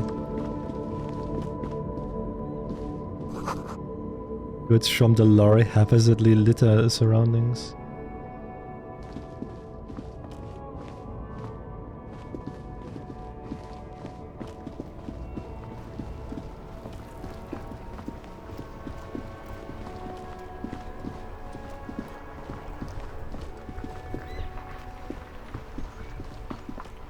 This Post Lavantorie mail collection box has been heavily vandalized with graffito. A closer inspection reveals 2 bullet holes in the front. Good mail delivery box? What the fuck? The box seems happy. Eat shit pig, fucked by the coon, and St. G with a crown have been scribbled on it. Jenny is a whore, and best set mailbox also. He should man the fuck up. The mailbox does not know how to man up. It is an inanimate object. God damn it.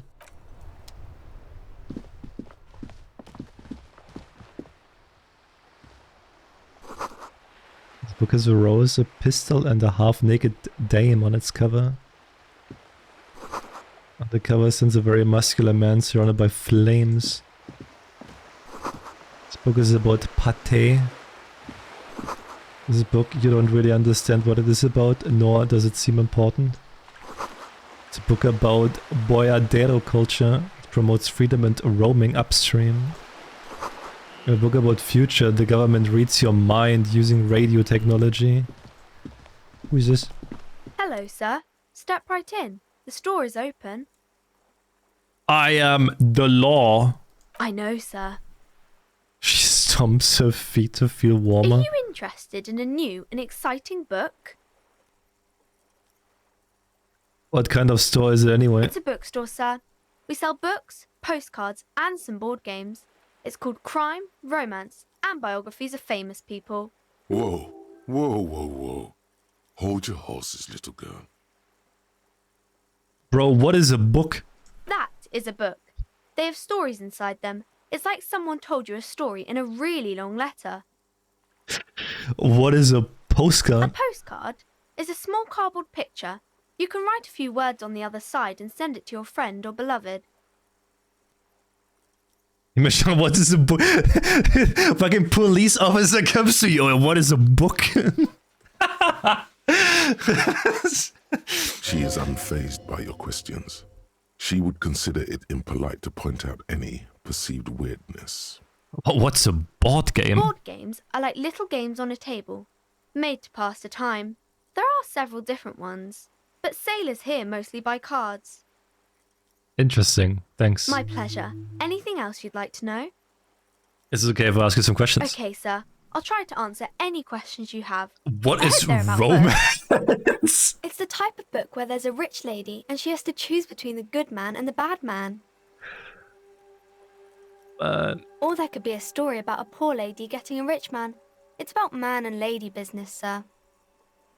What about a poor man getting a rich lady? It happens, but usually the guy gets rich in the process. Or should actually be rich himself, but has lost his family property unjustly, like during the revolution or something. Those are unhappy books, for most of the pages. People sad about what they have lost, but then it all turns out just fine in the end. And what about when both of them are bad? These are not very common. You can't have a Both choice of them, between yeah. bad and bad. Nobody wants to read a story like that. What if it's written really well? Well, maybe then it's fine. Maybe if the lady then decides not to pick either, because she doesn't need a bad man. Yes, that would be interesting. When the flesh and eyes. What about when everyone is poor? That's really not a proper romance story. That's more like everyday life. Sometimes you have to write about real life things. Not in romance books, sir. These are about nice and pretty people, and everyone is happy in the end. What about a book where the man and lady business don't work out at all? I haven't read many of those. Maybe you should ask Mum. Yeah, you think she has one about an excruciatingly painful breakup? I don't think it's a romance story if the main characters break up, though. No, think about it. One where they plunge into a torrid spiral of pain and recrimination. Only it's really long and drawn out, scarred for life, phantom limb. No, I don't know. You can take this. Blossom like a pain flower. Yeah, and it drags on for years and years with no resolution in sight. The girl is at a loss for words. Each of you filling with resentment and bitterness for having ruined each other's lives. She shifts and sways on her feet. Each of you tearing at the other's innards, leaving a gaping emptiness, a vacuum heart that still hurts ceaselessly. I'm sorry, sir. I don't know how to help you. I don't need help. I need a real book that tells it how it is, not this drivel. Sir, sorry, sir. I'm still little. I can't. It's time to leave it be. You're about to make a child cry. Are you proud of yourself? Damn right I am, proud as the Lion of Cerber. Excuse me? I'm not sure I heard that properly. I said I'm proud like a goddamn lion. Wonderful. I'm sorry, sir. You heard me. I'm full of pride and I am ready to talk about books. Let's do this. Yes, sir. What's your name? My name is Annette, sir. My mum, her name is Plaisance. She owns the store. She's inside minding the register or organising the stock. I need to take my pills, man. Jesus Christ. Feel free to step in and browse our wares. And you're standing out here in the cold because... I'm signalling that the store is open. Otherwise, people might not know. They'd miss out on the crime, romance, and biographies of famous people. A sudden gush of wind turns the pages of the books on the counters. She covers her face, smiling. But she's cold.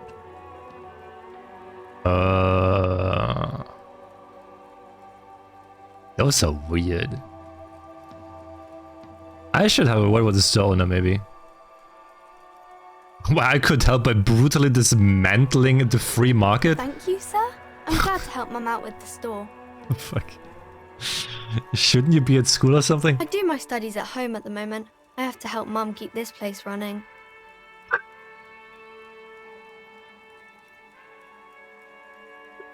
What is school? School? Well, mine is a big yellow building on Boogie Street, and the people there run it.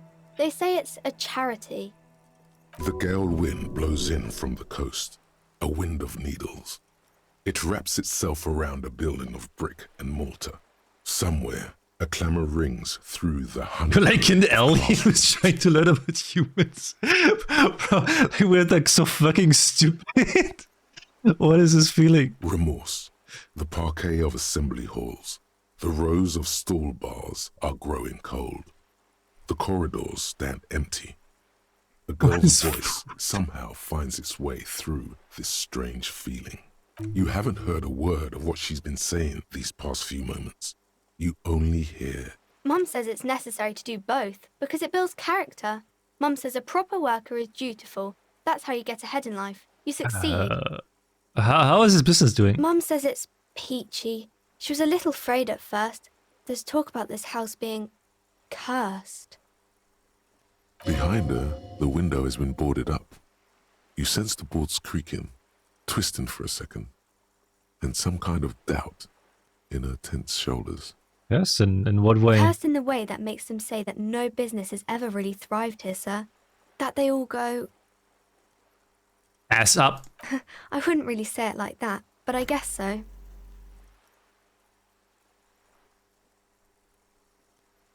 Wait, this was rather serious. I should probably look into this. Narrow your eyes and look through the creaking boards on the window. We can go into the bookstore and ask about the case, but I don't see much more to look into here. Yes, please do look at our wares inside. The postcards and board games you asked about are also there, sir.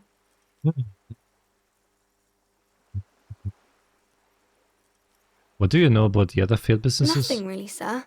Mum doesn't allow me to sneak around in the back rooms or the cellar. I don't really know what's there.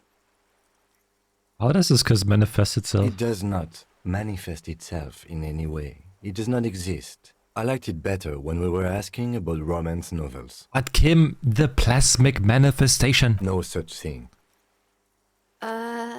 Anything else you wanted to talk about, sir? No, that's it. Maybe I can tell you about some of our books instead. What's this crime business? Crime fiction is about murders or burglaries or things like that, and the work of a policeman or a private detective who's trying to solve a crime and catch the criminals. Why would anyone want to read about crime? It's exciting to people, I guess.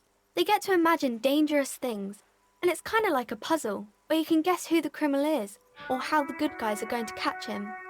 I'm a policeman myself, by the way. The law, as I said. You don't look much like a policeman. Well, what does a cop look like then? Didn't mean to offend, sir. Sorry, sir. It's just that you don't look like Dick Mullen.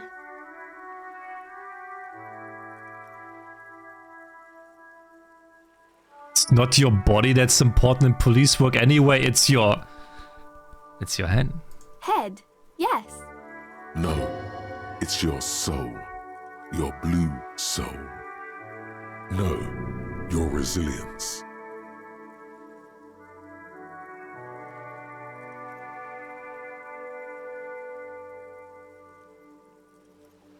In total disregard for personal safety, you gotta take the pain. This Mullen guy looks like he would run to his mom, ain't got no balls. That's a bit childish. A dick with no balls. Bam, Mullen's no real deal. He's got nothing on me. Obviously, sir. He's just a fictional character. He's no match for you. Maybe you can show me some real police work, sir. Like in the books. I'm going to deduce something. Let's go. You fail to deduce anything substantial. She waits intently. I'm a detective. I deduced that you are a girl. Come on, anyone would notice that. No. Who are these famous people? Oh, kings and queens and generals of old, or artists and writers, or musicians. Those kinds of people. There's usually something extraordinary about them. I think that's why people read them, to find the secrets of their fame. Can I become famous by reading one of those books? I don't know about that, but I imagine life is great when you're famous. Maybe someone will write a book about me one day. Why would they do that, sir? Because I'm a superstar cop in the papers and everything. That will show them. That's so cool. Maybe they'll make you a book cover picture and everything. Standing over a dead body, holding a gun. Okay, let me deduce again. The girl keeps her hands folded, hidden. Why is that? Why do you keep your hands folded? What do you mean, sir? She knows where this is going. You can show them to me. She looks around anxiously. Her hands remain folded in front of her.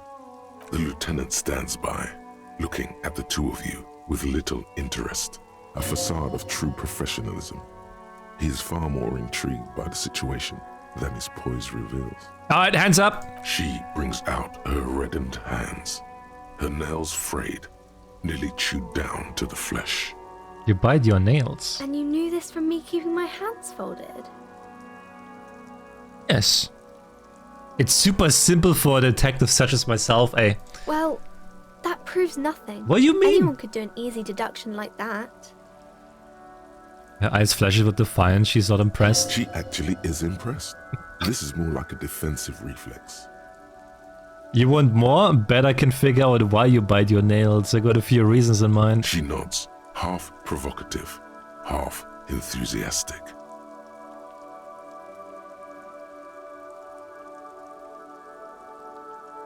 Rats have been nibbling on your fingers. Child labor is dismal working conditions. What rats? I just read books. Haven't seen a rat in this building in forever. No rats in the dilapidated building? Strange. Maybe they're just afraid of books. Either way, another ace deduction by the #1 detective in town. It was okay, sir. There's more that can be achieved here. Ask her to do the same. That way a masterclass move. Wait, that was a masterclass move, whatever, kid. I don't need to... they do something. You're quite sober. What? The lieutenant does not flinch at the comment. He does not flinch even a single bit. He is intensely not flinching. It takes effort. And I'm having a grand time. I sure hope you are, sir. There she stands, swaying on her feet, assaulted by the early spring breeze. She smiles at you. The whole situation suddenly feels familiar, somehow. What are you missing here? Why does this feel familiar? Because you know each other. She's been talking to you so openly because you've talked before.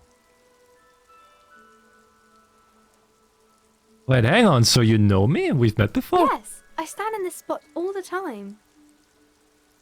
You've been running around all week without your shirt on, sir. Telling people about being a star or something. I don't really understand who those stars are. Did I ever talk to you? Of course, you've stopped by a few times. You certainly look better than the last time I saw you. I doubt that. No, you don't have party eyes anymore. Party eyes. Yes, of course. That makes sense. I'm not surprised children have seen you running around with party eyes on, he thinks. Not at all. Party eyes? You know, like a cat in the dark, all big and wide-eyed. It certainly looks odd on a man. The swiveling eyes of a loony drug addict. That is what she meant. You were probably gurning too. Fuck yeah. You should get some party eyes right now. Snap those sequins on you, boy. Does it mean I've been partaking in narcotics? Oh, baby. That's not what you have to worry about. Worry about the important thing. So why didn't you tell me you knew me to begin with? I didn't know I had to do that.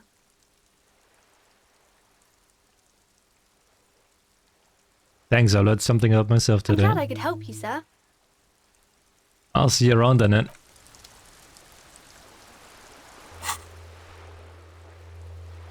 She knows about the drugs. Bro, the hobo cop. It's happening. The hobo cop.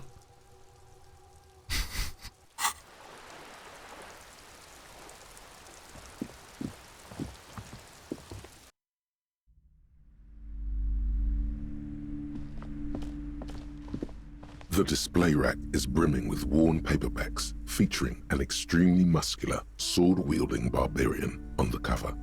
Nearly all the titles contain the word Hyundai somewhere. With a display of books. Rows and rows of Hyundai men blur your vision. You make out some titles. Man from Hyundai and the Mammoth Riders. Man from Hyundai, Return to Hyundai. And the solipsistic Man from Hyundai and the Hyundai Man. Good God, how many are there? Maybe 100. Man from Hyundai and the sages at the end of the world. Man from Hyundai and the false shit, man. Man from Hyundai and the scorched earth. Man from Hyundai, the Hyundai colonies. Man from Hyundai and the swamp beast. Man from Hyundai and the snow crabs. Those snow crabs are worse than they sound. Is that all? Not even close. Man from Hyundai in hell. Man from Hyundai and the forest of slaves. Man from Hyundai under the lake. Man from Hyundai Heimdall burning. There's even The Trial of Death, a pastoral combat gamebook set in the world of Heimdall, and so much more. Do any of the books call out to me? A twinge at the back of your head makes you flinch. Your eye starts twitching.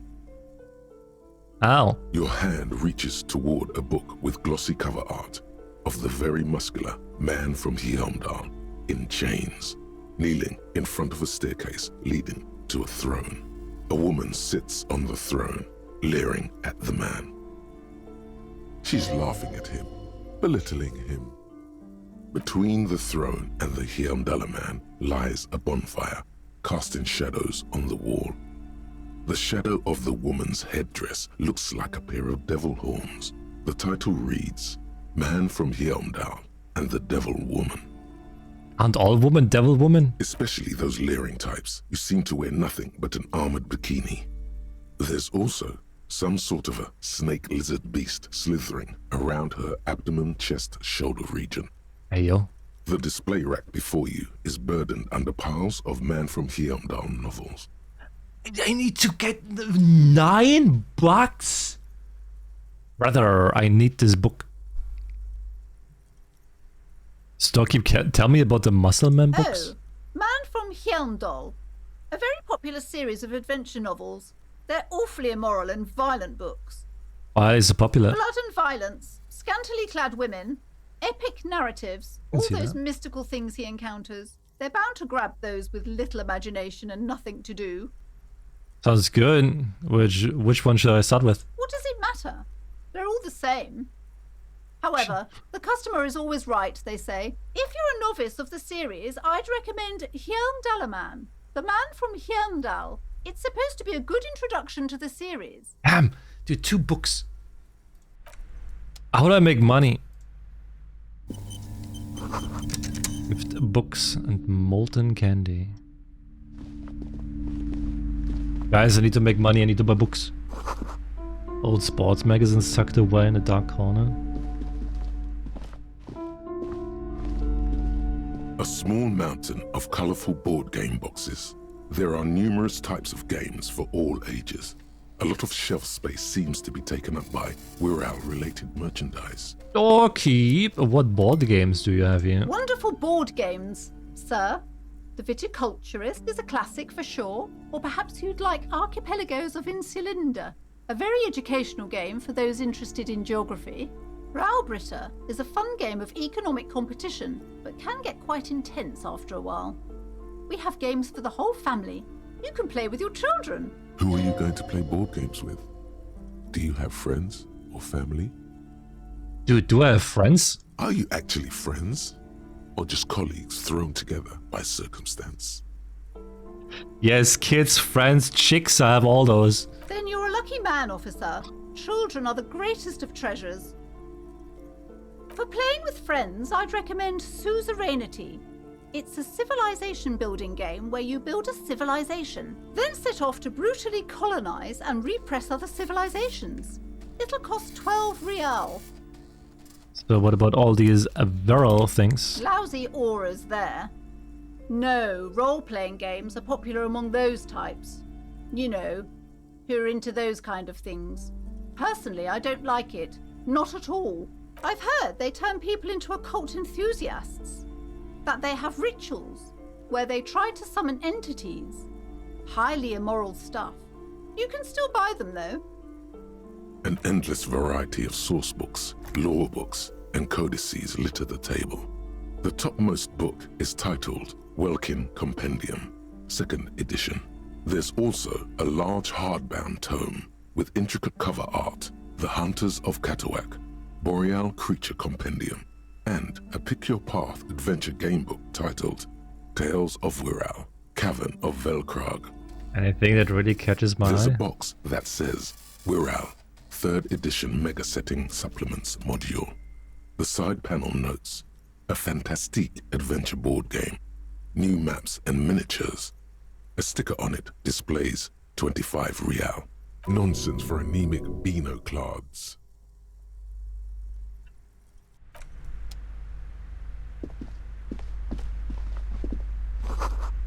Collects the national recipes of Arda.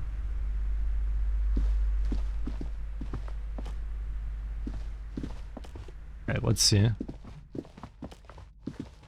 You see a set of tattered curtains blocking the way to another room. A strange cage-like trinket dangles from the curtains. Excuse me, officer. The back room is strictly for employees only. We'll open the curtain. Just as you're about to pull apart the curtains, the petrified voice of the shop owner cries out once more. Sir, don't touch that. I told you it's off limits for the I am the law! Hey, Sparrow! Parapsychologically speaking, we're dumb if you decide to open them. I won't be held responsible for the consequences. It's too dangerous. She looks away, mumbling. Why is everyone always messing with the curtains? Why can't they just buy books like normal people? But I sense this place calling for me. I must investigate beyond the threshold. You do? My God, even more reasons not to mess with the curtains. Just step away, dear sir. I'll think about it. Thank you. Let's just talk about this first, all right? There's no reason for you to venture into the unknown. What are you, a coward? Think about the marvelous adventures waiting for us on the other side. Lies. Rip them open, we say. There is something mysterious about the curtains. Be careful. You see a tattered set of curtains and a polyhedron-shaped cage-like trinket.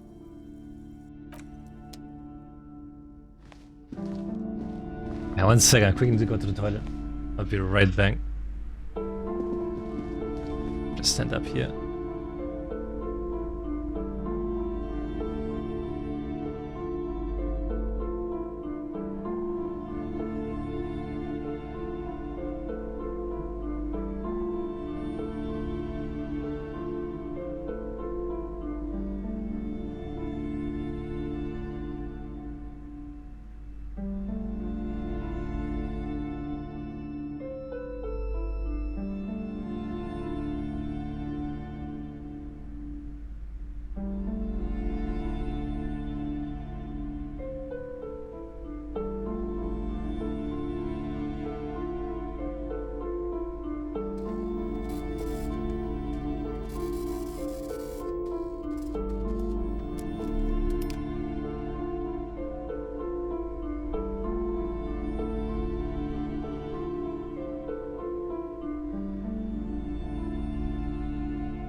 I'm back.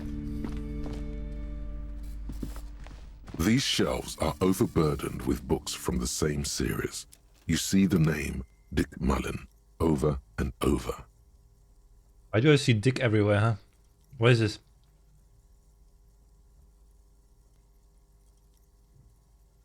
Oh, crime, robberies, murders, even sexual crimes. We're fortunate to have Dick Mullen and his stories to sort all that out. You're a police officer, apparently. You should buy all of these. They really do teach a person how to be a proper detective. Crime fiction is a disgrace. An asinine misrepresentation of the physical attributes of the arduous everyday work of actual police officers. These books greatly overstate the excitement of police work, glossing over how long it takes to actually follow up on leads and eliminate dead ends. What's more, they completely ignore the psychological hardships of year after year coming into contact with people during the worst days of their lives. Not a single mention of all the stress this work creates upon the officer's family. Detective fiction just doesn't tell the truth at all. Now, would you like a list of all the books found on the shelf? Your thing? You see Dick Mullen on the job. Get Me Mullen.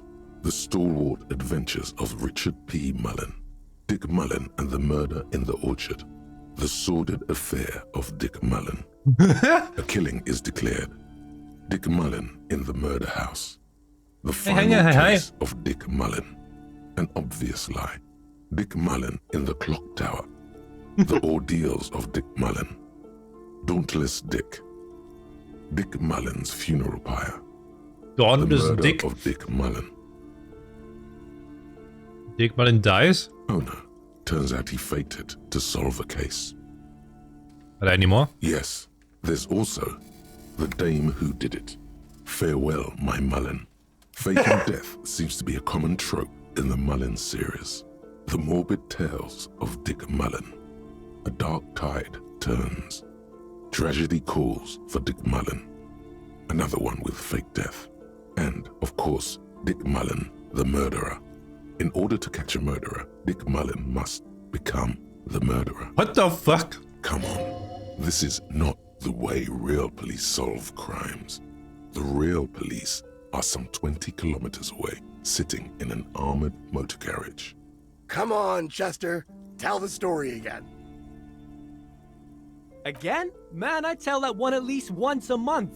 It's not that interesting. The fuck it is. And these guys haven't heard it. You see, Chester here. Gosh, why?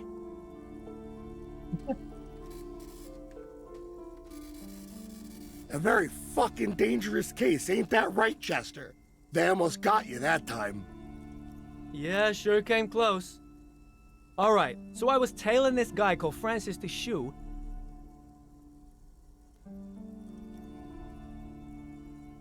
At the inside of the motor carriage is liquid cigarette smoke.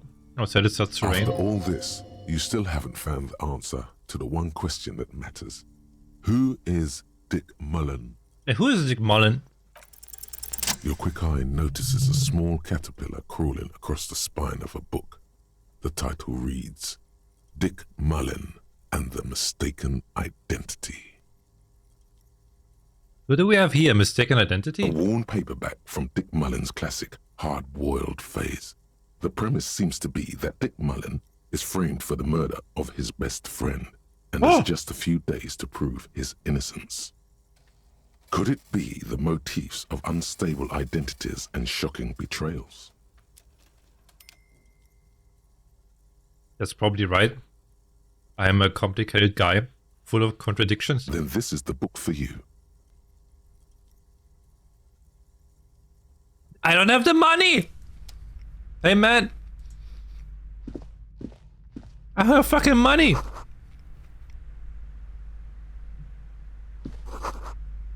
It's a tome of fascist magic. Oh. The plaque on the shelf reads, Biographies of Famous People. You see a large variety of I in there? names, none of which ring a bell. Doorkeep! I would say... The Greatest Innocence. Yes, most certainly. It's an important educational tool, delving into the depths of history, religion, and their relation to innocentic power. Who or what is an innocence? A very influential historical figure. But surely I don't have to tell you that. You're a law officer, and law officers have at least some education. The book is also very daring.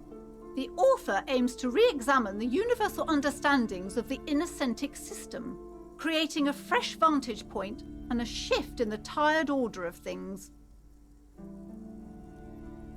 I thought it was about which of these innocences is the coolest and greatest. Perhaps for a layman, deep analysis is necessary to peel back the multi-layered meanings.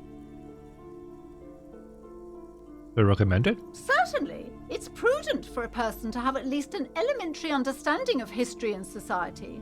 Imagine the chaos we'd be in otherwise. You feel like you should get this one. Definitely. I don't have money! Somehow. Browsing through all the books with all their names makes your head spin. None of these seem important or relevant. It's all just vapid egoism. Suddenly, a particularly odd title catches your eye. It reads, High Speed Love, the tragic true love story of Jacob Irv and Alfie Delatraz, by one Cecilia Averbrook. High Speed Love? High Speed Love chronicles the romance between two of the finest tip-top tourney racers in history. One of them is the madcap driver, Jacob Irv. His blonde mane graces the cover. Next to Irv's life story, you see a slim biography of an Occidental rock star called the Anti-Star. He's famous for shooting morphine into one of his eyeballs and cocaine into the other. What? Next to that, Revacholian radio personality Guillaume Bevy stands in front of a rundown drug den. He's a permanent fixture on Channel 8, reporting on real-life crime and ruining cops' days. I really must insist you buy one of the books. Reading them is not for free. Do still browse, though, but not too long. I don't have money, woman! She understands she has erred against the customer and immediately corrects course. I'm sorry, I did not mean to rush you. You are browsing. Go ahead. Take your time. Time is commerce.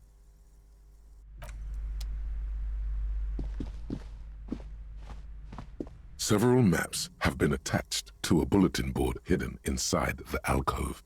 They're held up by small pins. The board has come loose from one corner. The maps look old and faded. Your eye catches a map of Insulinda, a map of Revachol, and a map of Martinez. Look at the map of Martinez. It's not really a map. It's a tourist thing. A picture postcard with buildings on it, drawn from an isometric perspective. A date in the upper right corner says 48. Still, it's detailed. Could be pretty useful for scouting ahead. You see the jagged boxes of an industrial harbor, even the whirling in rags there. At 40 cents, eh? We all gotta start somewhere. Look at the map of Insulin. This large map displays archipelagos. You see a constellation of small dots on the light blue emptiness of the Insulindic Ocean. The largest in the northeast is La Caillou. You are here. Another far away in the southwest, Seminese Islands, Ile de Fantôme, Ozon, Laurentide, Fas a la Mer, Archipelagos, North Arcade Islands, all just specks of dust on the vastness of the Insulindic. On the edges of the map, the color fades into a blur of dotted lines, black and white. In the northeast, a dust mite stands on the north coast of Caillou in a bookstore. It's you.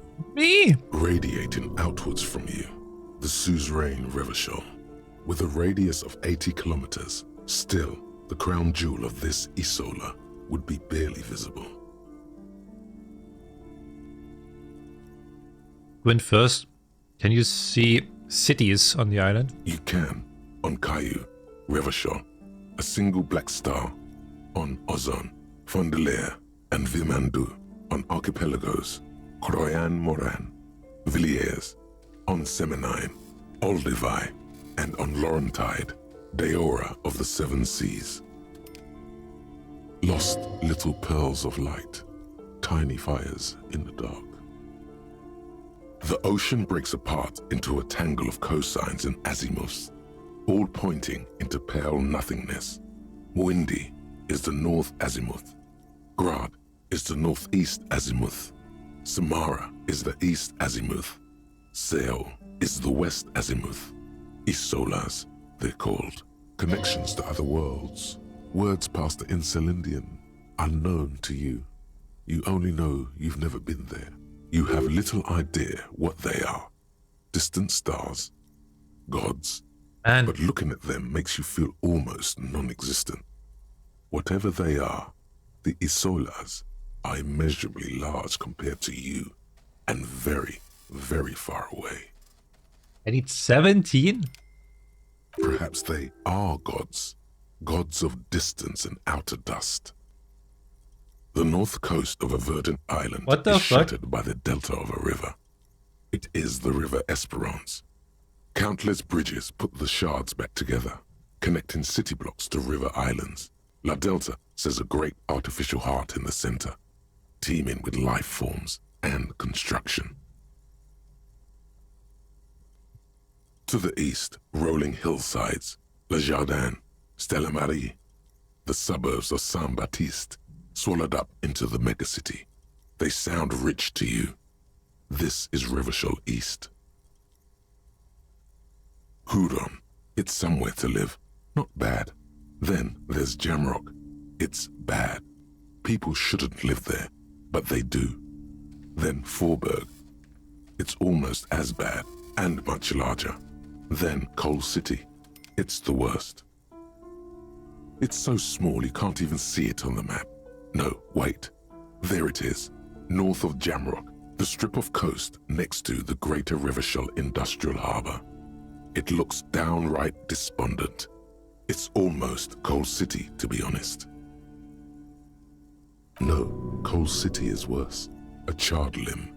Rain falls on its slick black streets. And then there's the burnt-out quarter in the heart of Jamrock. Is it cold in this bookstore? Or is it just you? No, this is somewhere to be. This is all you have. But it's still something. Streets and sodium lights, the sky, the world. You're still alive. Damn, storekeep, can I buy these I'm maps? sorry, officer. The map of Martinez is the only one available. The other two are not for sale anymore. And besides, you could scarcely afford them. They're quite valuable, though they might not look it. The map of Martinez is 90 cents, though. You seem to underestimate my resources, but sure, okay. Yes, yes. Are you interested or not? Steal it. Slowly, you move your hand toward the map attached to the board. Before you even reach the map, you're interrupted. Perhaps not. It's against RCM policy to defraud small business owners. Man. Your greed will consume you. Hey, listen, I don't have the money, man. Like, it's another boring book, just discarded here. This bookstore is not strictly about crime, romance, and biographies of famous people. There's also a wide range of paranatural literature. Amidst the various books, you find one written by someone named Matthias W. Dundas. It's about wholeness, unity, balance. The point of the book, I don't see anything wrong with it, on this shelf, is to give people medicinal advice in situations where they don't have access to paid health services. How does that work? It serves platitudes, while also telling everyone that traditional medicine, the kind people don't have access to, and which costs more than this book, is garbage, and would only give you cancer anyway. What? Without even curing your cold or anything. Wholeness, unity, balance, on the other hand, can basically take care of anything. Though it is important to note, when it's up to your mind to heal yourself, then it's because of your mind that you're ill in the first place. Does the book say anything else? The book features chapters on topics such as how to find magnesium, It even lists plants you can harvest magnesium from. How to It's for my mental state. It's for my mental state. Destroyed his liver. And there's even a chapter on the ancient Seraïs tradition of using duck gallbladder preservatives to treat and prevent sexually transmitted. Oh, we need this! We need this! Post-factum apply. Nothing worth buying. This is just mundane garbage. What's even paranatural about this? Find something truly otherworldly. The throbbing in your head increases with every passing moment you gaze at this shelf. Suddenly, as if out of nowhere, a small green book becomes apparent. The title of it reads, Medicinal Purposes of the Pale. What's the pale? The book contains very little explanation on the matter.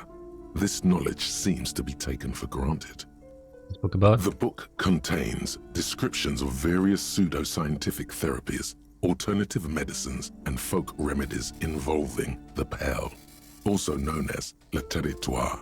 For example, it recommends vigorously swatting one's naked body with a venik or hand broom, made from the leafy twigs of a young birch tree from the near pale.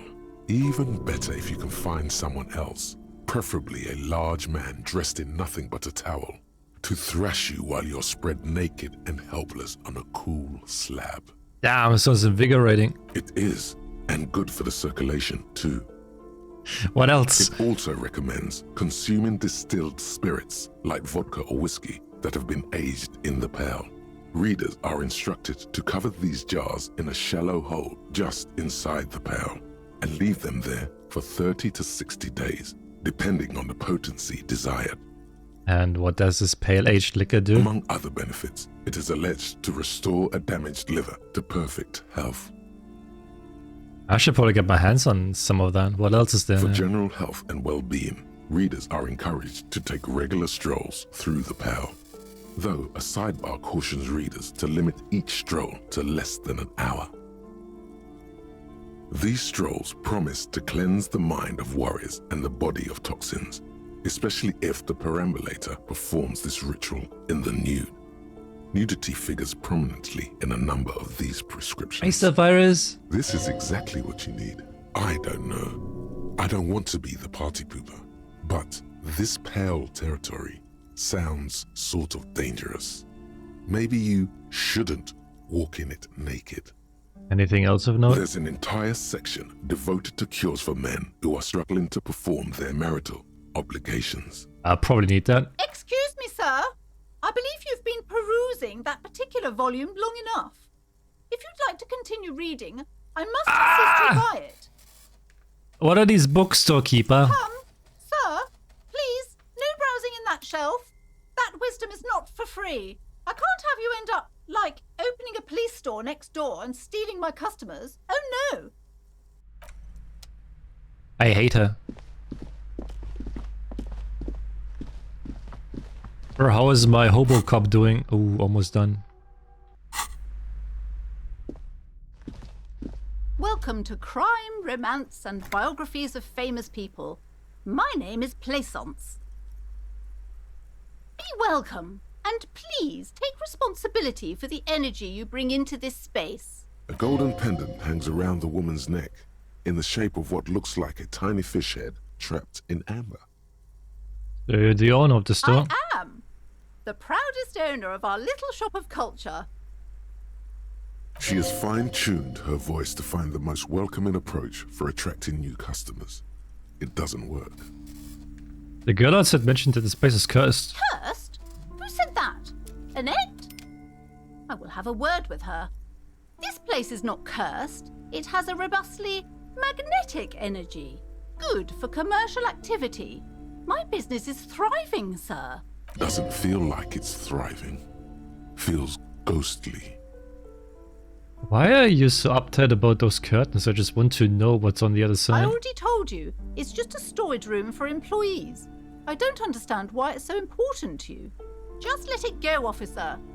Go buy some goddamn books. You're supposed to be drawn to the books. If it's just a storage room, then it wouldn't hurt if I just peeked inside. It's not like it's cursed, right? No! Okay, fine. It's because this place is cursed. Just like Annette said, they don't call it the doomed commercial area for nothing. Are you happy now, officer? Happy that you've ruined everything? Take it easy. You've broken her resistance. Pushing her further will gain nothing. How does this curse manifest itself? The curse is so much worse than you could imagine. It's a disease, eating at the very foundation. It's the curse of financial distress, of ruin and bankruptcy. Didn't that curtain just move? Annette mentioned that the previous tenants have experienced some financial troubles. It's not just that, officer. We're dealing with something supernatural here. It's the cacodemons feeding off bad business practices and disappointing income statements. There's something wrong with this building, I can tell you. Ever since I arrived, I've sensed an eerie lingering presence, as if I was unwanted here. Sounds familiar. Strange, I feel unwanted too. What does it mean? Truly so? Perhaps the dark energies are leeching off you. You shouldn't stay in the store too long. It may be dangerous. Have you sought help from anyone? Yes. I've contacted numerous parapsychologists and even a pair of Simonese mediators. They provided me with the wards. The wards help to keep the doom at bay and protect us against the darkness that lies further in the building, even though now I fear it's not enough. Is your pennant part of the wards as well? Oh, this? No, it's a special Himian amulet, blessed by desert pygmy shamans, with a spell of compulsion. It's to compel people to buy books. Didn't work on me. There are numerous spells cast throughout the store. I had the books anointed with a different inducement spell, for example. It's guaranteed to boost sales 15%. Why didn't you just tell me right away it's a curse? It's not good to talk about the curse, not in detail. The negativism, it's dangerous. Talking about the void wraiths angers them. Such wraiths may prove a formidable enemy. Suit up. Would you like me to take the case? I could investigate, see if the curse is real. No, certainly not. I don't want anyone who's not familiar with the psychic arts to get involved in this mess. Stay away. Leave the spirits be, so they can return to their slumber. Psychic arts? Sounds right down our alley. Convince her to let you investigate the doomed commercial area? Slither up to her, you silver-tongued fiend. Yeah. Show her what world-class perfidy looks like. Ma'am, I came here to help. I've handled paranatural situations before. Are you sure? Don't think I haven't seen charlatans before. I sense the psychic emanations from afar. The sleeper beyond calls out. I'm not sure I can trust your claims. Honestly, you look like a bit of a drinker. I'm sorry for being so blunt, but... Hey now, hey. You need the booze to focus. Exactly. The lieutenant keeps his usual stony calm. He silently picks out his notebook. Go ahead then, rock her world, he thinks. I'll compose some notes.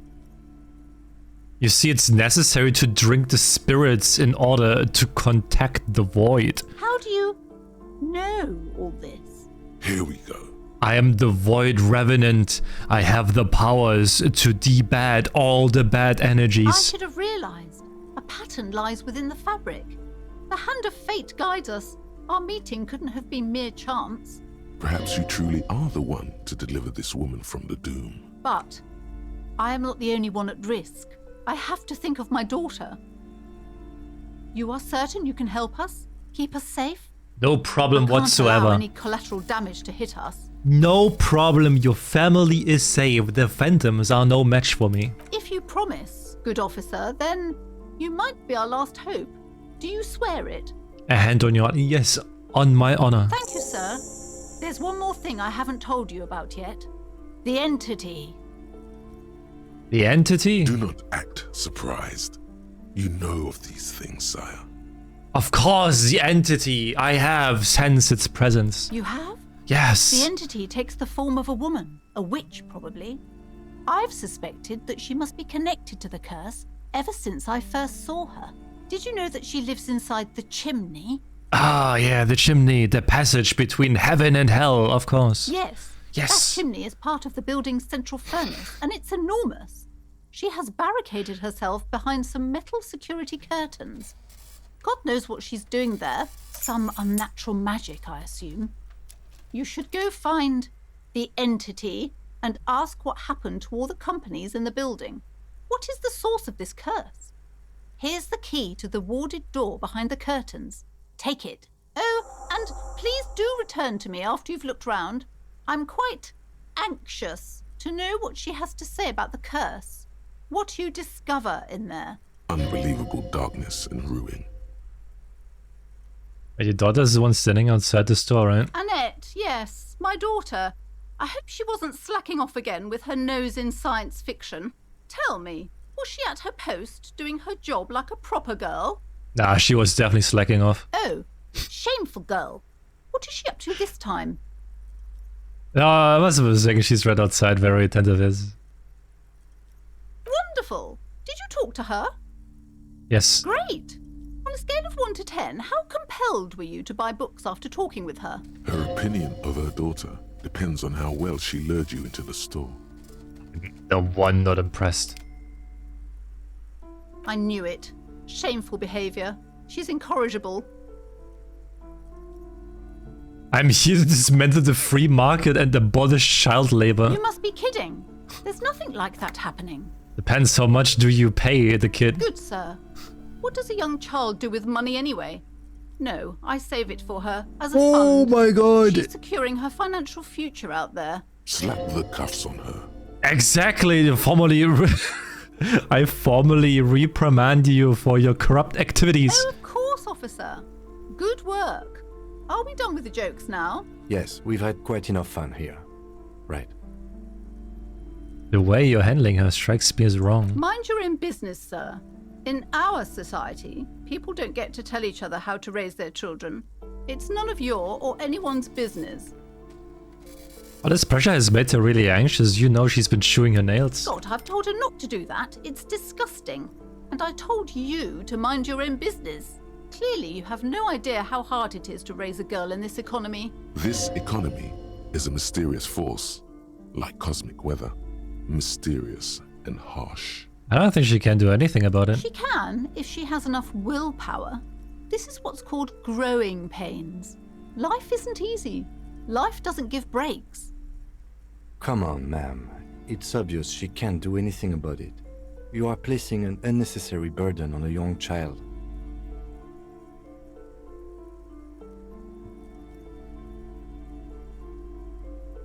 What you're doing is wrong. Even I know that, and I usually don't know anything. She stands stiff and severe, silently fuming.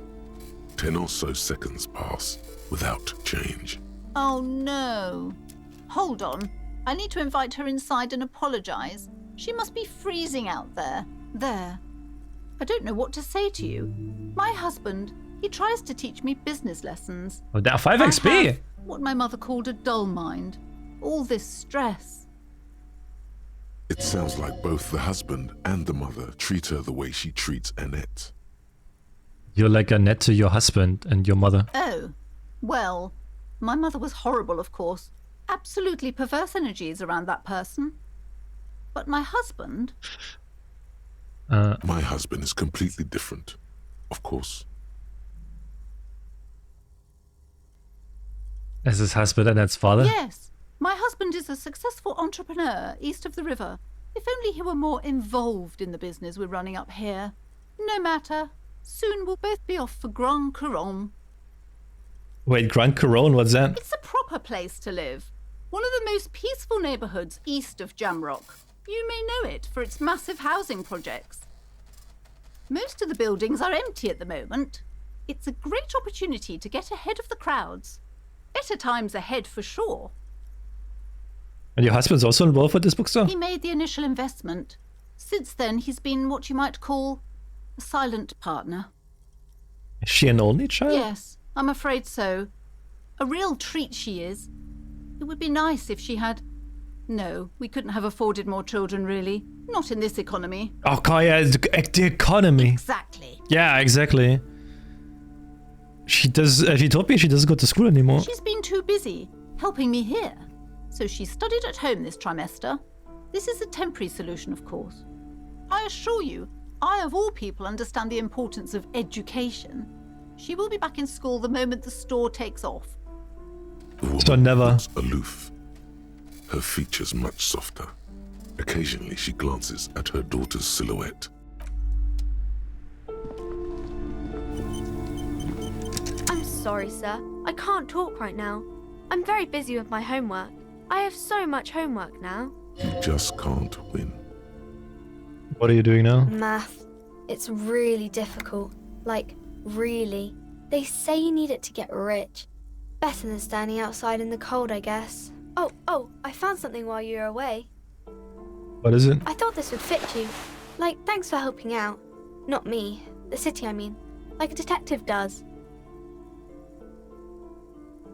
Okay, I get it. I can look just like Dick Mullen, except I'm an actual police officer. Yes, I bet it looks good on you. Really serious. Right, I have to get back to my homework now. Before Mum notices. Man, this is hard. See you then. Oh yeah, look at that.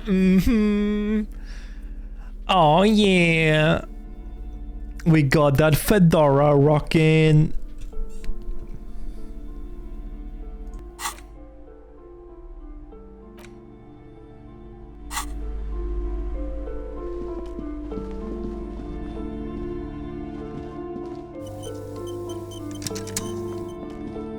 See a set of tattered curtains blocking the way to another room.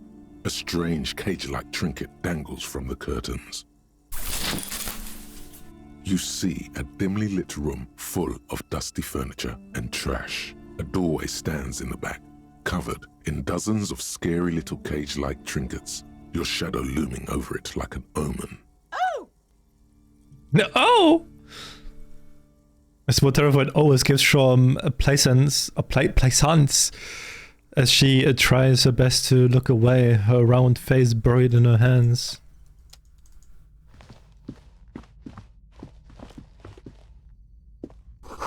Those see silhouettes of hair dryers.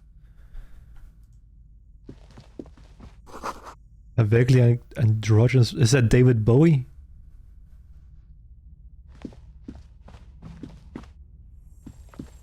A heavy door with a missing handle stands before you, covered in dozens, if not hundreds, of little oddly shaped trinkets and charms.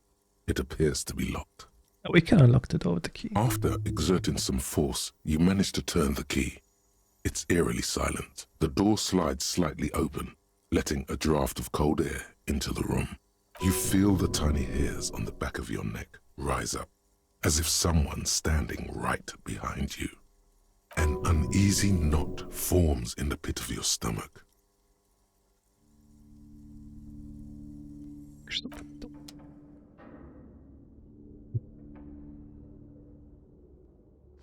What is this place?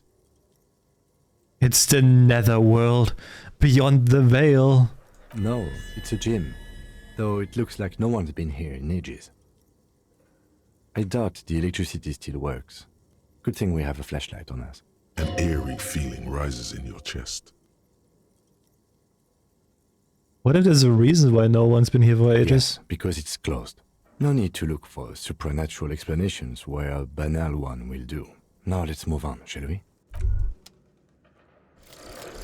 Hobocop. Hobocop? Technically, you wouldn't be a cop anymore, but a hobo. That would mean game over for the cop chapter of your adventures. But who knows where the hobo part takes you? To the bar? The old L'Assommoir? To the pier or the sewers?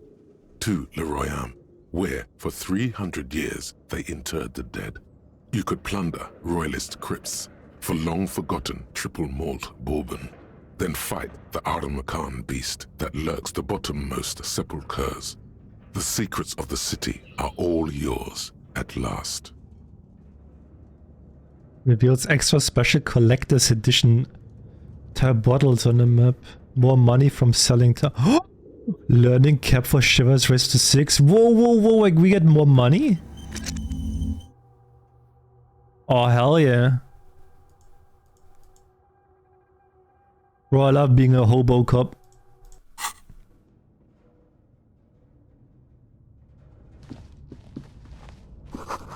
Dentist dripping from a punching bag. Is this? Shot put ball, $13. Also says Sitios Fortis. The rest is worn off. A barbell lies on the floor. The color has worn off its weight plates. It's 60 kilograms. Your triceps hum at the sight of these weights. Show the world what kind of beast it's dealing with. Lift them. Why does it feel so familiar? Lift the barbell, let's go.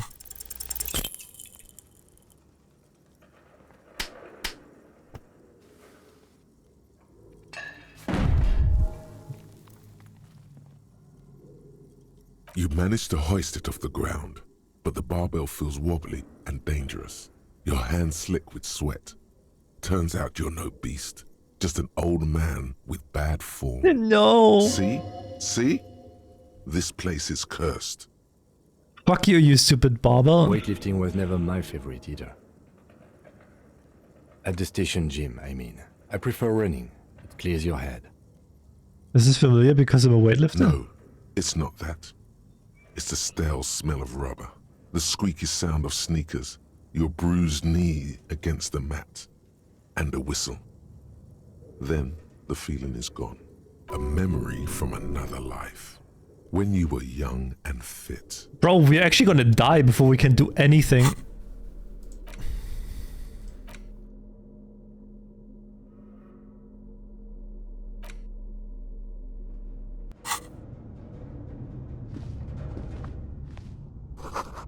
What about wall bars? They look unsafe.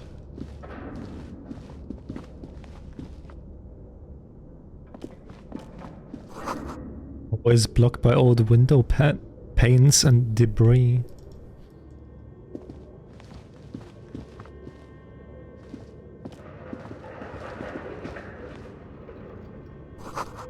Wild animals stare at you in the dark, stuffed and mounted. A large demijohn full of strange liquid. Airship rotors covered in spiderwebs, they remind you of blades. A naked mannequin torso, strange yellow color. Money! Ching!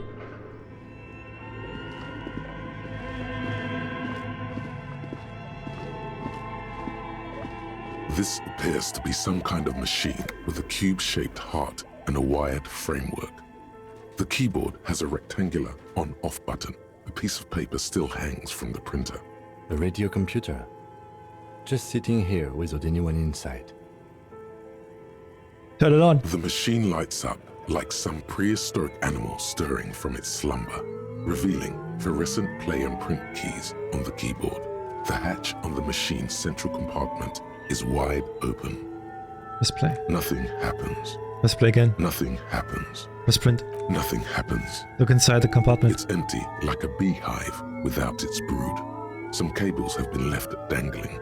This is where the memory should go.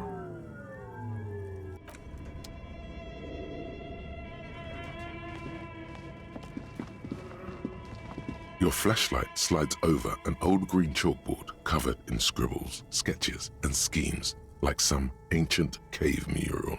Some of the writing has faded with age, but you can still make out sections here and there. Photos and drawings have been pinned to the board.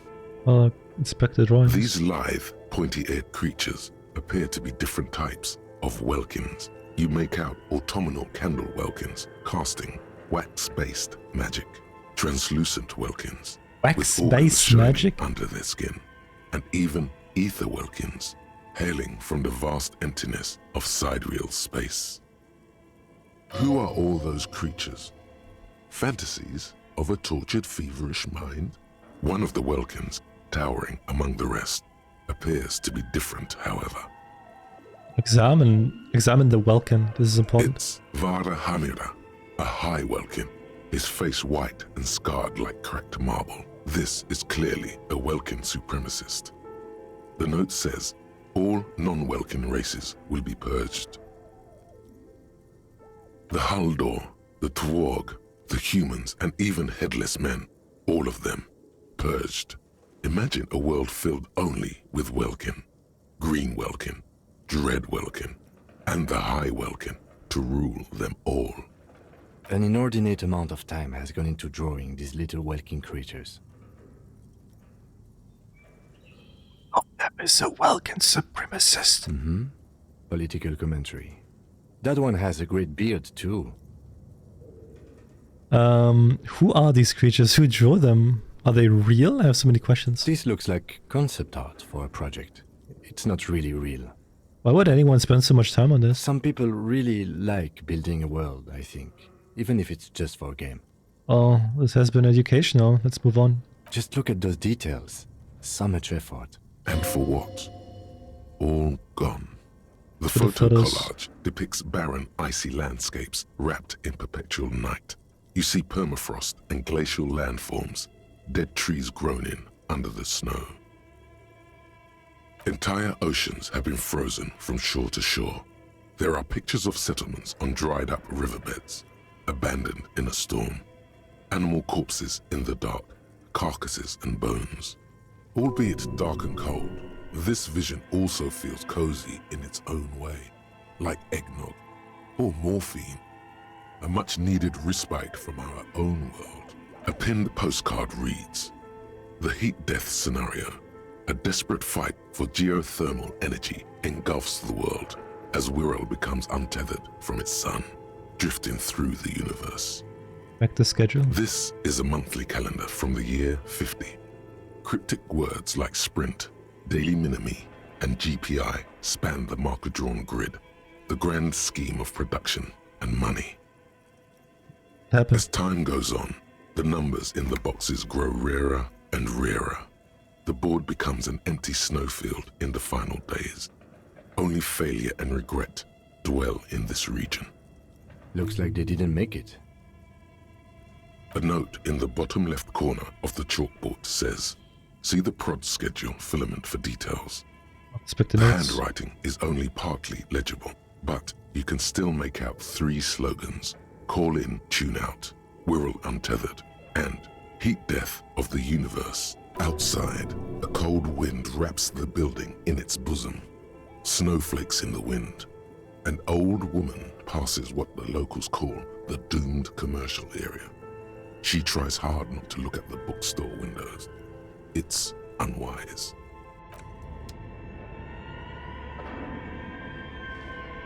Is this here? This old fireplace is covered in lines drawn in blue and red marker, the mesh spreading over the stone like blood vessels on alabaster skin. It looks ghostly and strangely ancient. A diagram for summoning some time-forgotten being. The symbols seem very esoteric. What am I even looking at? Radio frequencies, it seems. UKV 123.6, UKV 123.7, UKV 123.9. Some written notes, too. Sparse and cryptic. Radio frequencies for what? Unclear. It looks like a cardiovascular system split into veins and capillaries. Very advanced. Cause the anatomy of the curse. Perhaps. The web is comprised of radio stations, all lead back to one red heart, titled the Game Master Frequency. A note says, this one can listen in on any station it wants. Looks like a surveillance program. Wait, who's the Game Master? Someone very important. The leader of a massive on-air game built by these people. If it's a game, then who's playing? Whoever decides to call in to a call-in station, it looks like. All of this is gone, left unrealized. My God. It's as if the less money they had, the more ambitious their project became. The schedule. I know doom when I see it. The company was running out of funding. What else? Nothing. It's just lines on marble. An echo from times long gone. No one has used the fireplace in ages.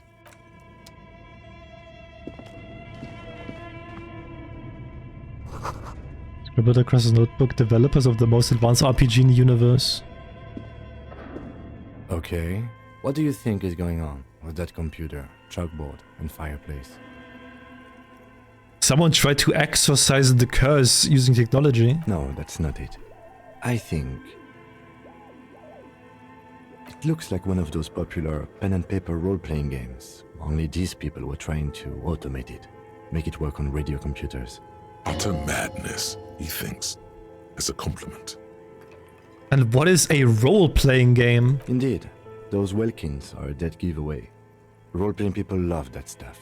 The world looks like a modified version of the WeWorld board game, with hit death thrown in. Oh, what are they planning to do then? Through call-in stations. None of the players have to be physically present. Anyone in the world can participate in the game, as long as they have a two-way radio.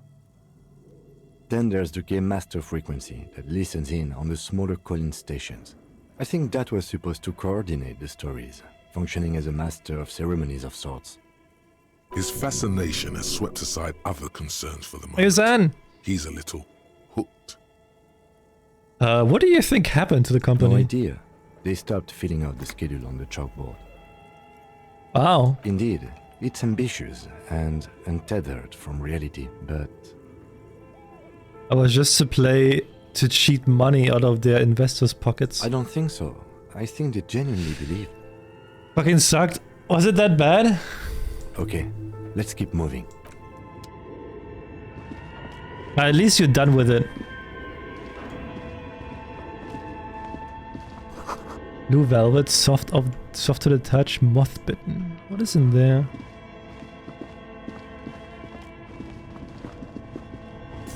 Honey! Yeah!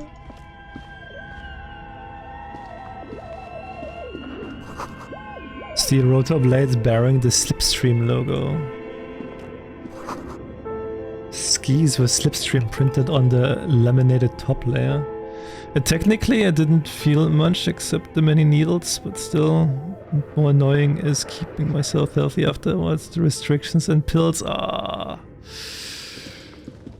But you can do it. You can do it. I believe in you. Production schedule filament memory. Wait, that we can put in here, right? Hey, Paya. Tiles on the cube are still smoldering. Into the Cast schedule. Like a smooth draw, the filament slides into place. On the keyboard, the play key starts blinking. Press play. A bar of fabric right above the keyboard starts producing a soft hum. The sound of static seeps through the machine's planar magnetic driver. Have you stirred the ghost of the doomed commercial area from its rest? Could this be its dismembered heart beginning to flutter? Oh no. It was already glowing and now it's also making a sound. It's probably some alien CO-like technology. The static gets louder, slowly filling up the abandoned hall, until a voice speaks out, crackling and old, cutting into the air. Oh my god, that sounds bad, Zan. What the fuck? Oh my god. I just hope you recover fast. That sounds really bad. Good afternoon. Fortress accident en rue de Saint-Ghislaine.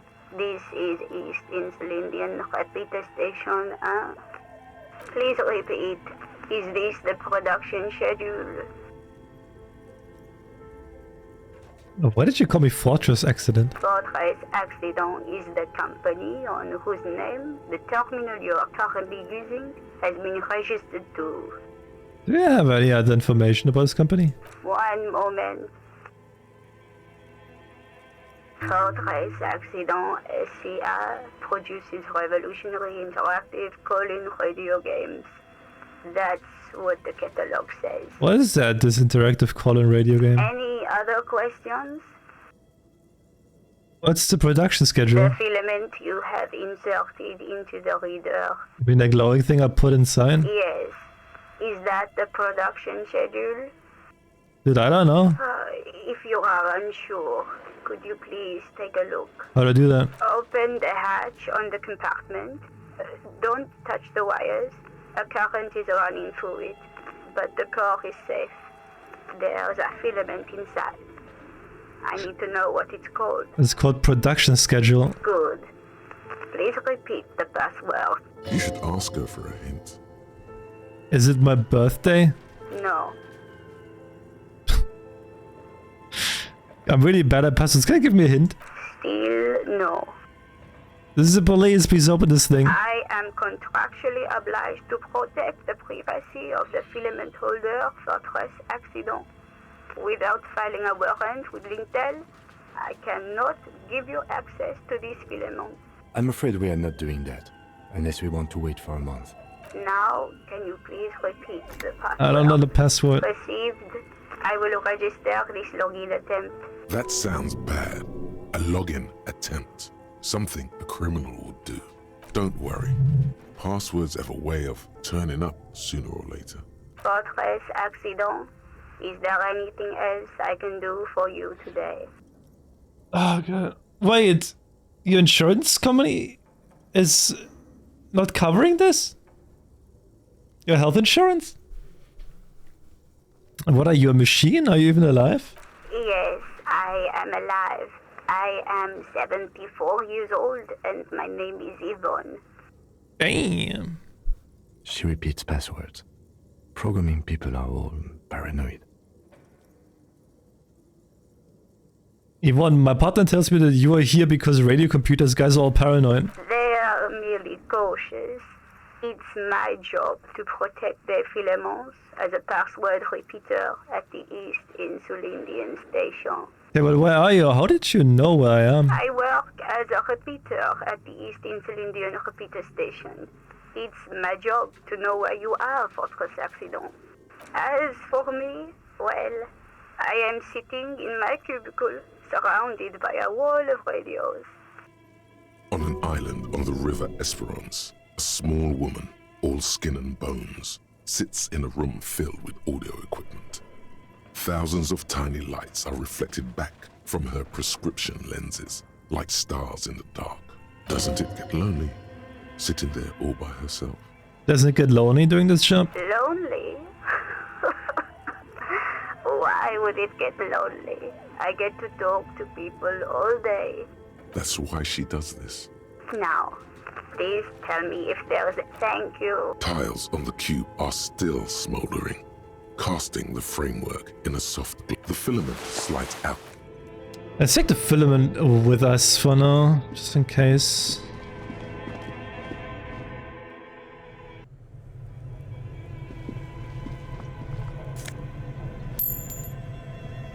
Oh! Nice. More pills, man. I need this. You see a terrifying ice bear with a strange compartment in its belly. The door is covered in frost and the bear's eyes are glowing red. This ice bear is a hyper-carnivore. Be careful. Crack open the door. A gust of freezing cold air rushes to greet you. You hear a low grumble as the bear regulates itself. The lieutenant takes a peek inside. His hand has found the holster of his gun. Relax, Kim, it's a fridge. Of course, just a giant ice bear-shaped fridge. He relaxes his hand, his face bathed in the harsh light of the open fridge door. Let's take a look inside. The shelves are empty. All you see are crumpled ice cream wrappers with the brand name, Revachol Ice City. A handwritten note has been attached to the door. The fridge is huge. Examine one of the ice cream A wrappers. friendly cartoon bear smiles back at you from a glossy cellophane wrapper. It looks nothing like the fridge. What's a giant bear-shaped fridge doing in an abandoned cellar in the first place? Good question. It looks like an ice cream fridge. So they tried to sell ice cream from this hyper carnivore? I know. What an unfortunate marketing choice. What is even worse, the bear is still costing them money to this day. Lieutenant points at the red snaky cable running from the fridge. The fridge buzzes with energy. The electricity bill on this thing must be catastrophic. Take the note, You I guess. pocket the note and the little fridge magnets keeping it on the door. You've acquired an interactable item. Investigate this item further by going to the Interact tab in your inventory.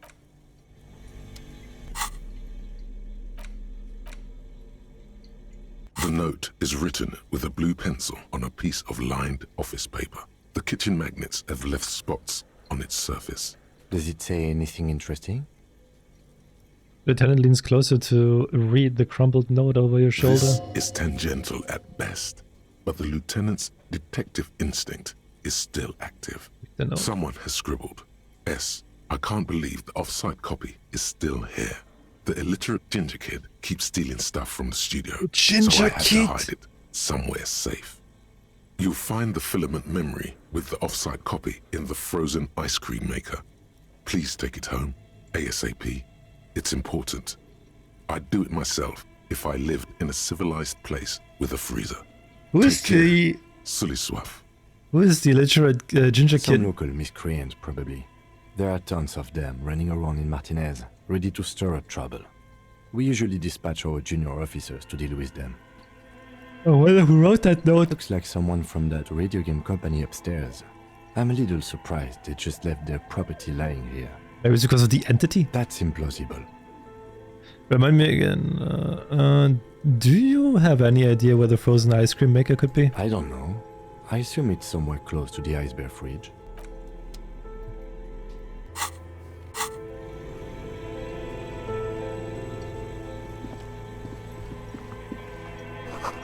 An ice cream maker, defrosted and unplugged.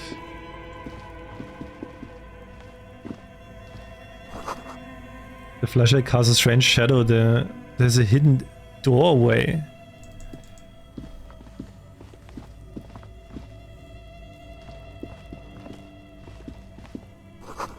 The rusty rifles are hidden above the piping. They look inoperable.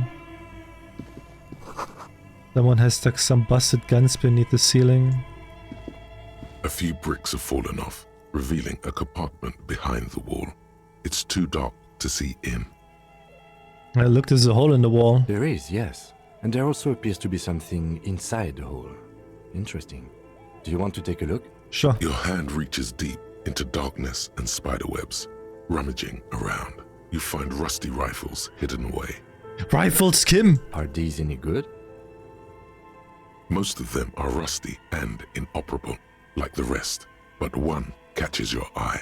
A bolt-action model with a fine wood stock, in better cosmetic order than the others. Take it. You're a police officer. Police officers carry guns. This one looks nice. That's a rare sight. Seems to no longer be functional, but still a beautiful thing in its own way. Where are we? Seems like an old bunker from the revolutionary period. Look at all those rifles. Must be an old weapons cache. What does this mean, the rifle It means here? there are firearms, albeit inoperable, still lying around in Martinez. It's an interesting coincidence, I would say. He likes this find.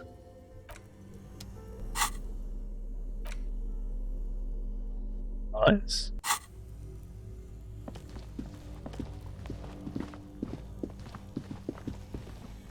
Is this? A thick layer of coal dust covers the furnace, coloring it pitch black. Looks like this furnace has a face, and it's a face of agony. Take it! A hollow ring. You feel something in your chest, an unnatural pressure. It's spreading to your left arm, your jaw. So I'm guessing this is bad. Very, very bad. This is the end bad. Try to remain All conscious. you feel is pain and weakness. You have to surrender now. We all do. It gets so dark. Your cop suffers final heart attack. A detective lieutenant of the RCM passed away yesterday. His death, though abrupt, did not come as a surprise to those who knew him. He was the heaviest drinker I'd ever met. Captain Ptolemy Price, the deceased superior officer, commented. That ain't easy on the ticker. What? He loved his liquor, sure, said Detective Chester McLean. He Friend, kicked colleague. a But fucking I think furnace before he ever and had died of a heart attack. His heart was broken. According to an official statement given by the RCM, the officer was on the brink of solving a murder case.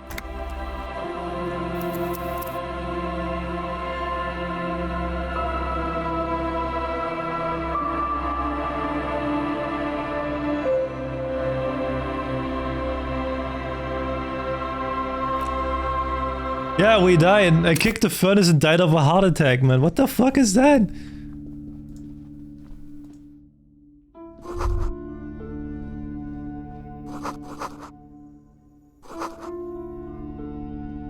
A heavy door with a missing handle stands before. After exerting, you feel an uneasy knot forms in the pit of your stomach. Well, you kicked it. How the fuck?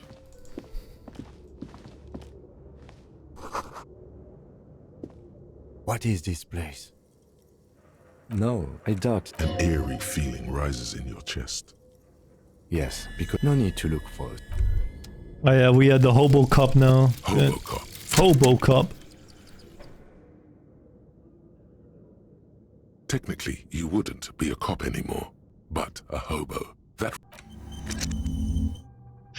Let's fucking go. We are a hobo.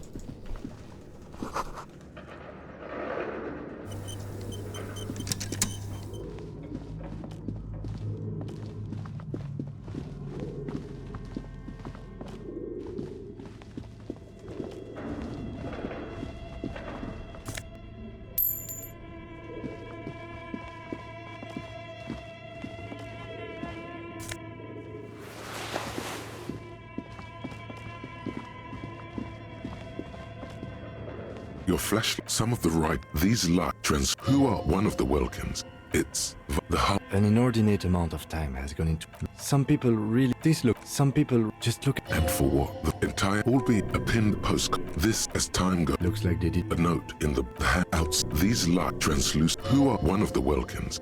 It's the hull. An inordinate amount of time has gone into drawing. Just look at. And for what? This old radio unclear. It looks like a soft. The lead, whoever all of this. My God, the schedule. Nothing.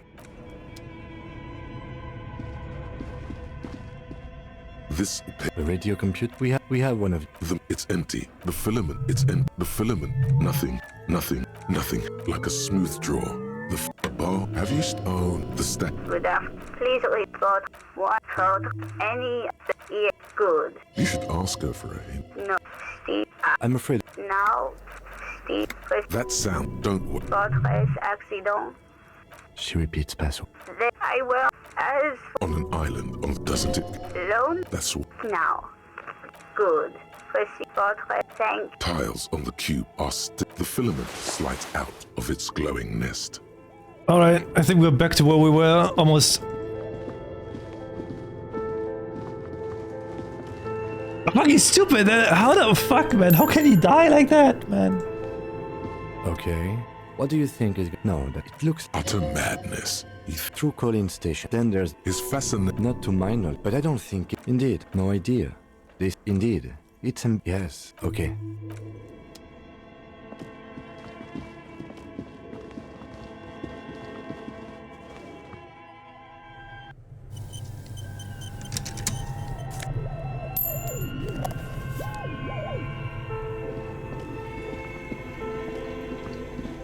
You see, this ice bear, the lieutenant, a gust, the lieutenant take. Of course, let's take it. The shelves are empty. You pocket. You've acquired a friendly. Good question. I know. What is he? The fridge.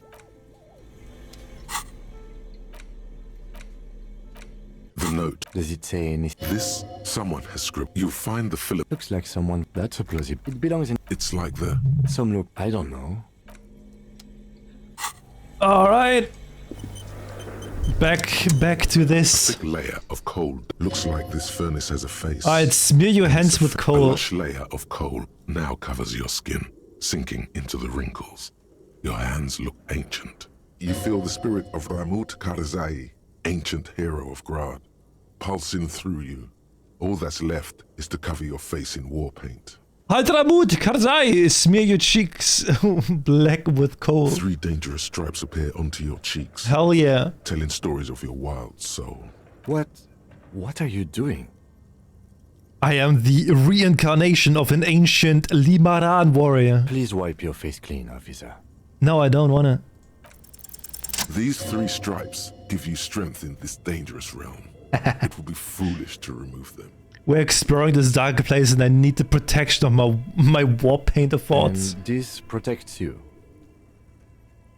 This is traditional war paint. It will grant me safe passage with the spirits that guard this place. Okay, sure.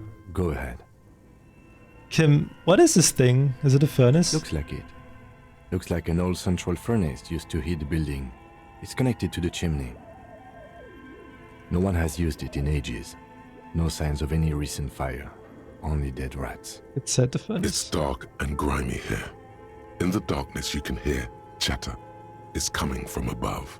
A voice or several voices talking to each other. Near the smoke chamber, upstairs. What are you doing?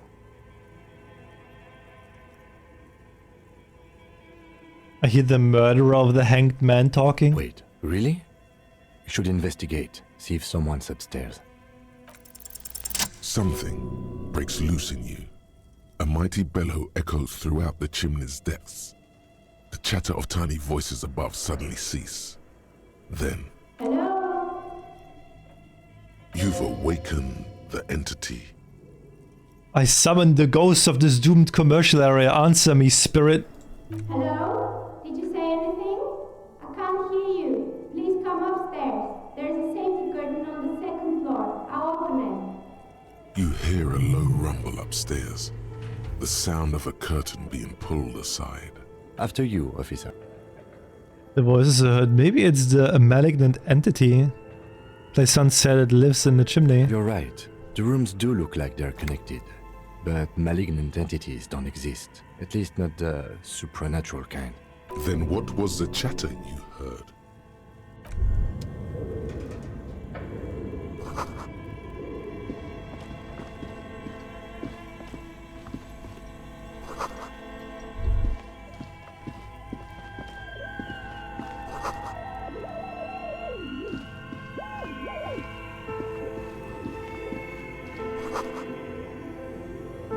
A few bricks have fallen off. Seems like there is, yes. Your hand reach. Are these... Most of them take it. That's a rare sight. It means there are firearms. He likes...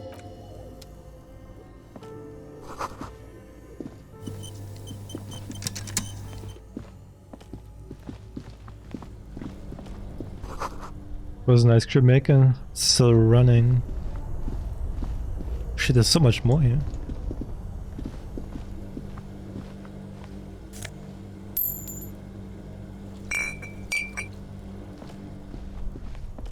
Two cables are plugged into the breaker box. The red one leads to the ice bear fridge, and the black one to the ice cream maker nearby. Plug the black cable. Something close to you dies with a soft electric purr. Why did you do that? Because it's black, the color of immeasurable cosmos. The lieutenant raises his brows, but doesn't say anything. The electric distribution board now has one cable missing. Unplug the giant red cable. An electric sizzle. The room is slightly quieter now. Plug in the black Somewhere, cable. a machine hums along with the current. This orange machine is buzzing like an old submarine. It has a hand-cranked ice cream churner on top.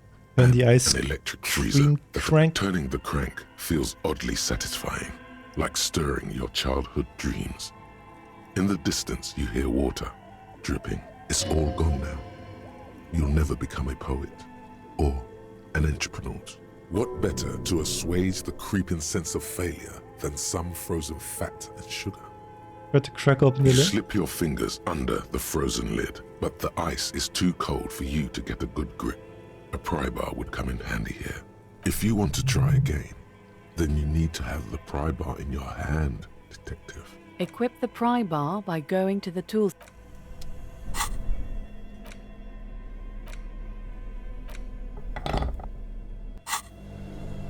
This orange machine is buzzing like an old submarine. It has a hand-cranked ice cream churner on top and an electric freezer. Brother, 3%? This orange machine is buzzing like an old... The ice squeaks beneath the pry bar. What? You could swear you succeeded, but the lid simply won't budge. What? You see the pry bar's metal handle bending right before your very eyes. Yeah, well, That's a good pry bar, I'm not criticizing it, but this ice cream maker is frozen shut. It takes an advanced tool to get it open. Advanced? Where do we get one? I have no idea, officer. This ice cream maker isn't important enough to requisition a special tool. Sooner or later, you will stumble upon a tool mighty enough. Then we will know what's in this mysterious ice cream maker.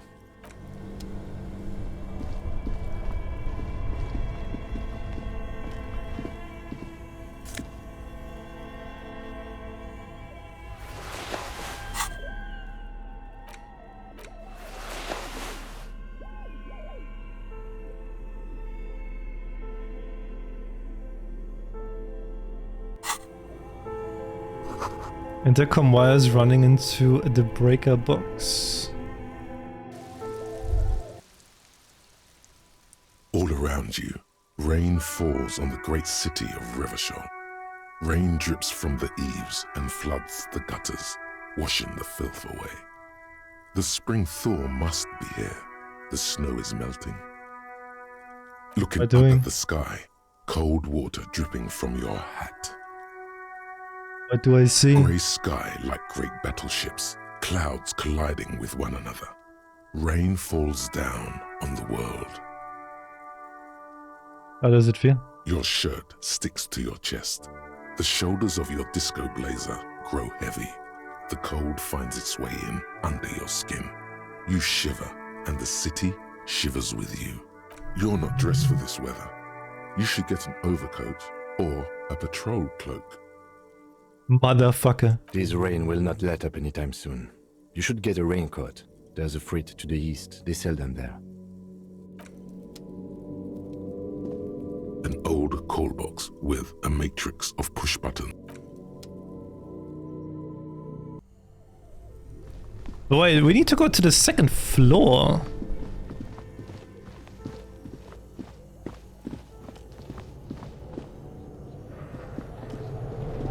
I don't think I can even do that. Something over there, wait. Oh no, wait, this, okay. I didn't see that there's something else here. Scott.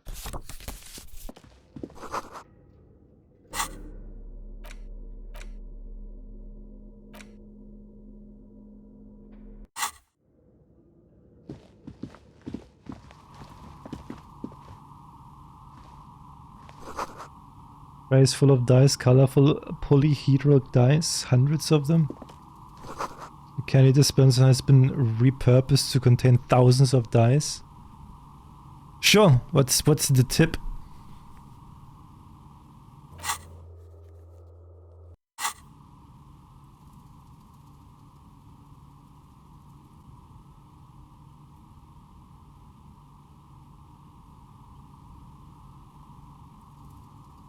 Hello, I'm Nia. A bird-like woman sits on a throne of tools with emerald light shining through her hair. Did you try knocking on my window? I must have missed you. I've been listening to my Milius. Taps on her headphones. So what kind of die are you looking for? Could this be the malicious entity? Perhaps it's wise to go along with this masquerade for now. Hold on, what do you mean by Milius? Yes, a Mili is like a call-in station. You need a two-way radio to access one. That's why I have these. That's the headphones on the table. Mostly, they just teach you to swear in different languages. But some of the stations can be quite interesting. I was so absorbed, I must have missed you knocking.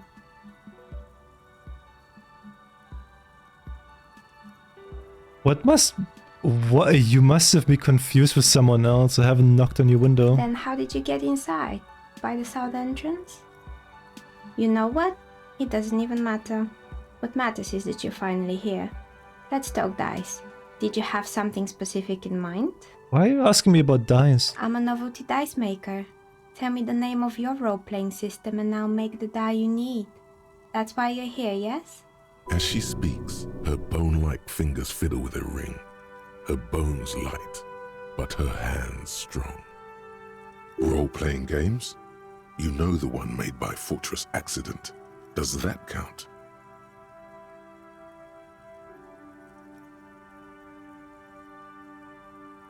Sure, I like role-playing games and I need some dice. Very good. My rate is 10 real per set. Unless you want something really unusual. Take a look around and see if there's any particular stone you want to use. This person means you or no one else. Absolutely no harm. She will answer freely and honestly. What do you know about the man who was lynched behind the Whirling and Rex? Nothing really. I didn't know him. Who cares about the dead body? We might be dealing with a malignant entity here. The lieutenant looks at his notebook, then the woman under the large window. Your window looks directly onto the courtyard. You're saying you didn't see or hear anything unusual last Sunday evening? I'm sorry, detective, but as you know, I usually have my headphones on when I'm working. It shuts out most of the daily ruckus behind my window. You never took your eyes off the work to look out of the window? I might have, but in this case, all I would have seen is my own reflection staring back from the darkness. It's really hard to make anything out in the yard when it's dark outside. Besides, I rarely get up to look out the window when I'm in the zone. What do you mean by the daily ruckus? Well, there's always something going on in the Whirling's backyard. During daytime, there are usually those kids. And lately, I've been seeing a lot of drunk workers hanging about. Must be because of the strike. She's not sorry to disappoint you.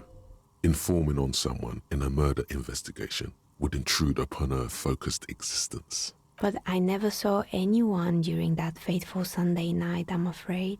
Do you often work Sunday? It's an odd profession, making dice for people. But I like it, and I prefer doing this to sitting at home. She nods. Anything else, officer?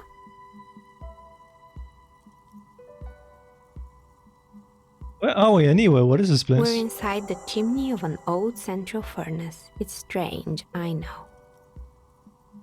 It looks at the ruddy bricks that make up the walls. Even though they have been repainted, there are still signs of coal-black soot here and there. But when I arrived here, all the other rooms were taken, so I had to build myself a makeshift home. Besides, I don't really have to pay any rent here, so that's a plus. Plaisance was right. There's an entity living in the chimney. You should ask her about the curse. Creative. So I've heard this place is cursed. Did you know that people call it the doomed commercial area? I've heard the stories, but I don't think those stories are true. Plaisance is the one who sent me. She's convinced that the place is swarming with malicious energies. Plaisance, the bookshop lady? I've heard that her business is doing rather well. Have the energies spared her somehow? Actually, the bookstore isn't doing that well. There's hardly any customers, and she has to exploit her own daughter to keep the company going. Oh, right. But it's not just the bookstore that's still up and running. What about the Whirling in Rags? Some people say it's part of the building complex. The Whirling in Parts is part of the doomed commercial area? You could say so. Both houses were built at the same time and under the east of the Commerce Central project. Yes, but it's still a separate building. The malicious energies can't reach there. And then there is me. I've been here for 14 years, selling novelty dice to role-playing enthusiasts. Not exactly a million-real business idea, yet somehow I've survived despite the talk of malicious energies. Strange, isn't it? It's because she's in cahoots with the demons. Oh.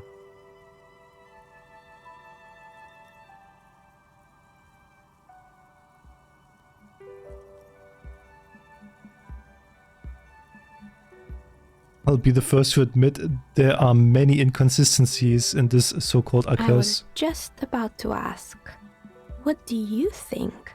Do you think the curse is real? The jig is up. The she-demon knows you've uncovered her true identity. Oh. Time has come to face the source. Fear not, for the forces of the universe are supporting you in this psychic quest. I think it still might be you that's causing this. So I'm the Grand Dragon in the cave. Might I ask what supports this claim? I yelled to summon the ghosts of the doomed commercial area, and you were there you were the one to answer. Oh my. I've revealed myself. You better call the exorcists. I don't have to call anyone. I'm a ghost whisperer myself. Of course. How convenient. Well, if you ever find a way to explain all those inconsistencies in the curse, then let me know. Plaisance needs to hear about this. Perhaps if you combine your psychic energies, you will make sense of the situation.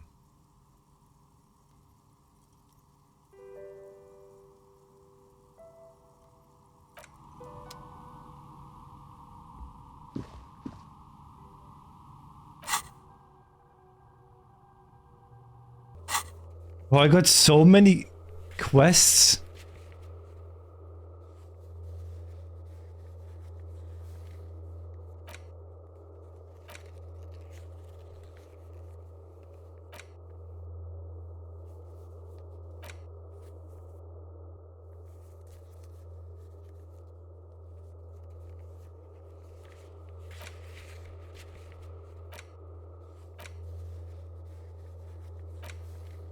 I think the only timed quest that I have is like to pay for damages because he's not allowing me to sleep if I don't pay him the 100 bucks.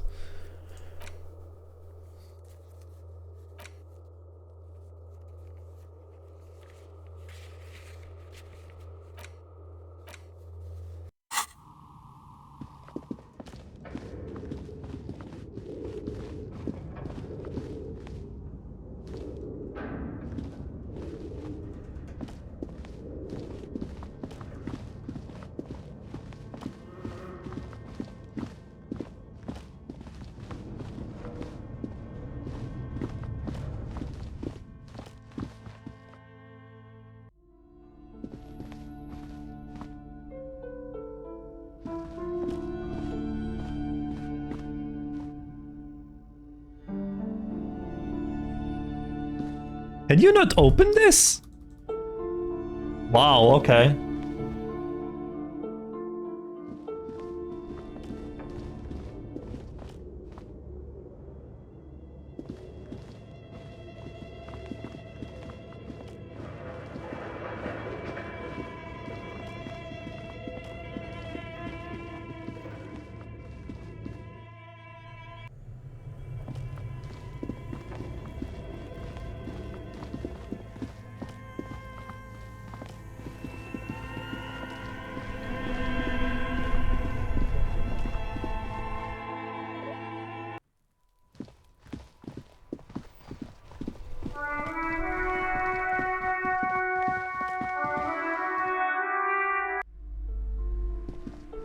You're alive and well.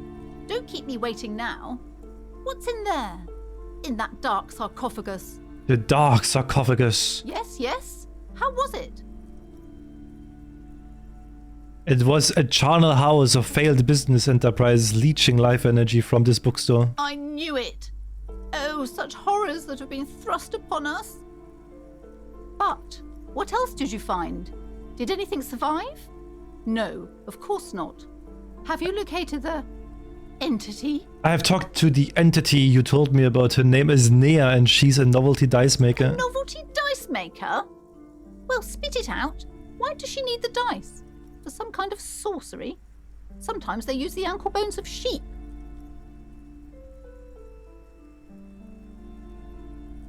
No, ma'am, I felt her aura. She is not the one to blame for this curse. I don't understand. If it's not her, then where is the source of the doom? How did she explain the curse? Just don't say you don't have any answer yet. The uncertainty is killing her. You've come this far, you know how to end it. There is an entity behind the entity. There's another entity more malignant pulling the strings in Martinez. Perhaps in my travels I will cross paths with it.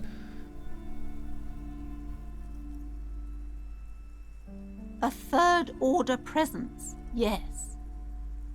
A great dark relief washes over her. I've heard of these triactors. In certain occult literature, that's too dark to dwell on for too long, and definitely not in the presence of my daughter.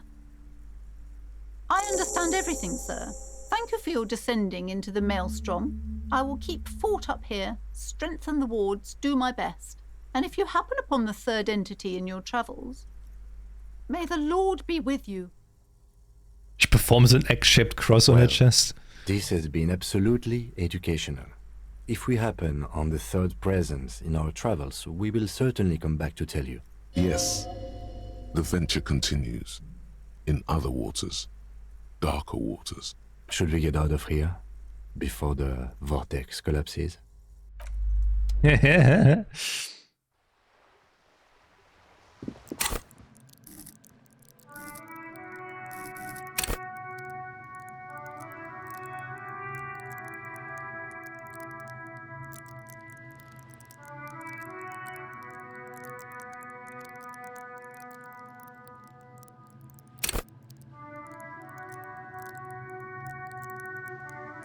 High-level suggestion makes you affable to everyone and more resistant to their charms in turn, but all that schmoozing and oozing charm will make you slimy, and you'll know it even if no one else does. With low levels of suggestion, though, you will have difficulty getting any kind of rapport with others.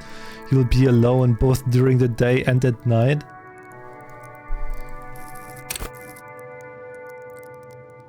Goku.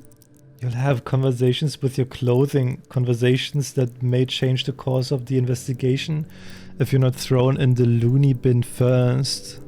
With low inland empire, however, you'll be void of imagination and character, and then how will you shape the cosmos?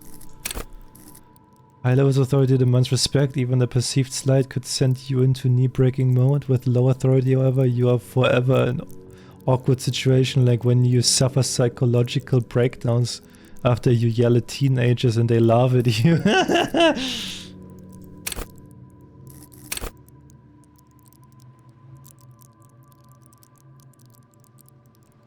Oh, it's pretty good. It's such a shit show of a game, not gonna lie.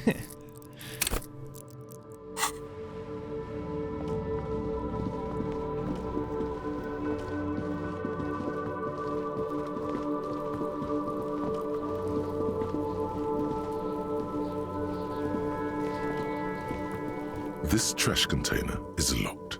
The sliding lid has a padlock that says, whirling in rags. There's something in there, not necessarily connected to the case, but still. Why am I looking at you, trash container? You're just a trash container. Well, it is a container. Maybe you're prioritizing it. Lieutenant, what do you think could be in there? Trash, food waste from the cafeteria. They lock these containers to keep the derelicts from flocking in. Could be evidence too. Then we should open immediately. Mm-hmm. How do we get it open? We could try using a pry bar. The one you took from my motor carriage, or we could ask for a key from the manager of the Whirling in Rags. He probably has one. Bro, I'm so... Dude. This trash container is locked. Come on, I won with like 3% before. This trash container is locked. Force time isn't happening. What?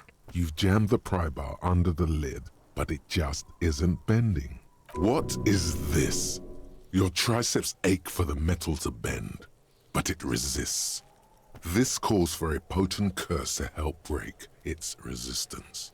The fuck kind of metal is this? This is fucking shit. The quality of metal is not the problem. From what I see, it's sturdy enough.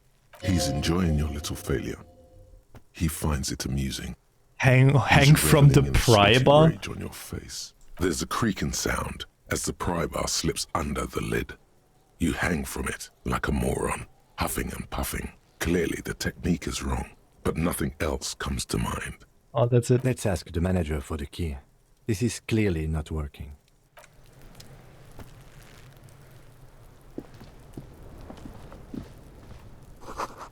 The letter R wears a crown, and the ribbon below a light above descending. What's this here? Melts like spoiled meat and curdled diary. A human being decomposed. Funny.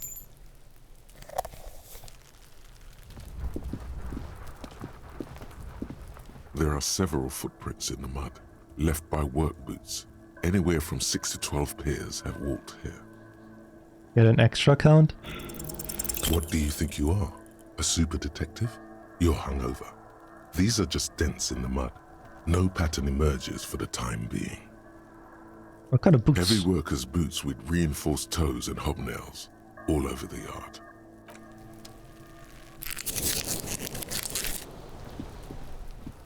It's kind of late. I think I would like switch games right now.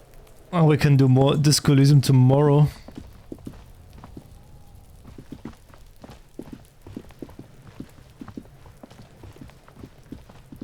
Like 4 hours almost.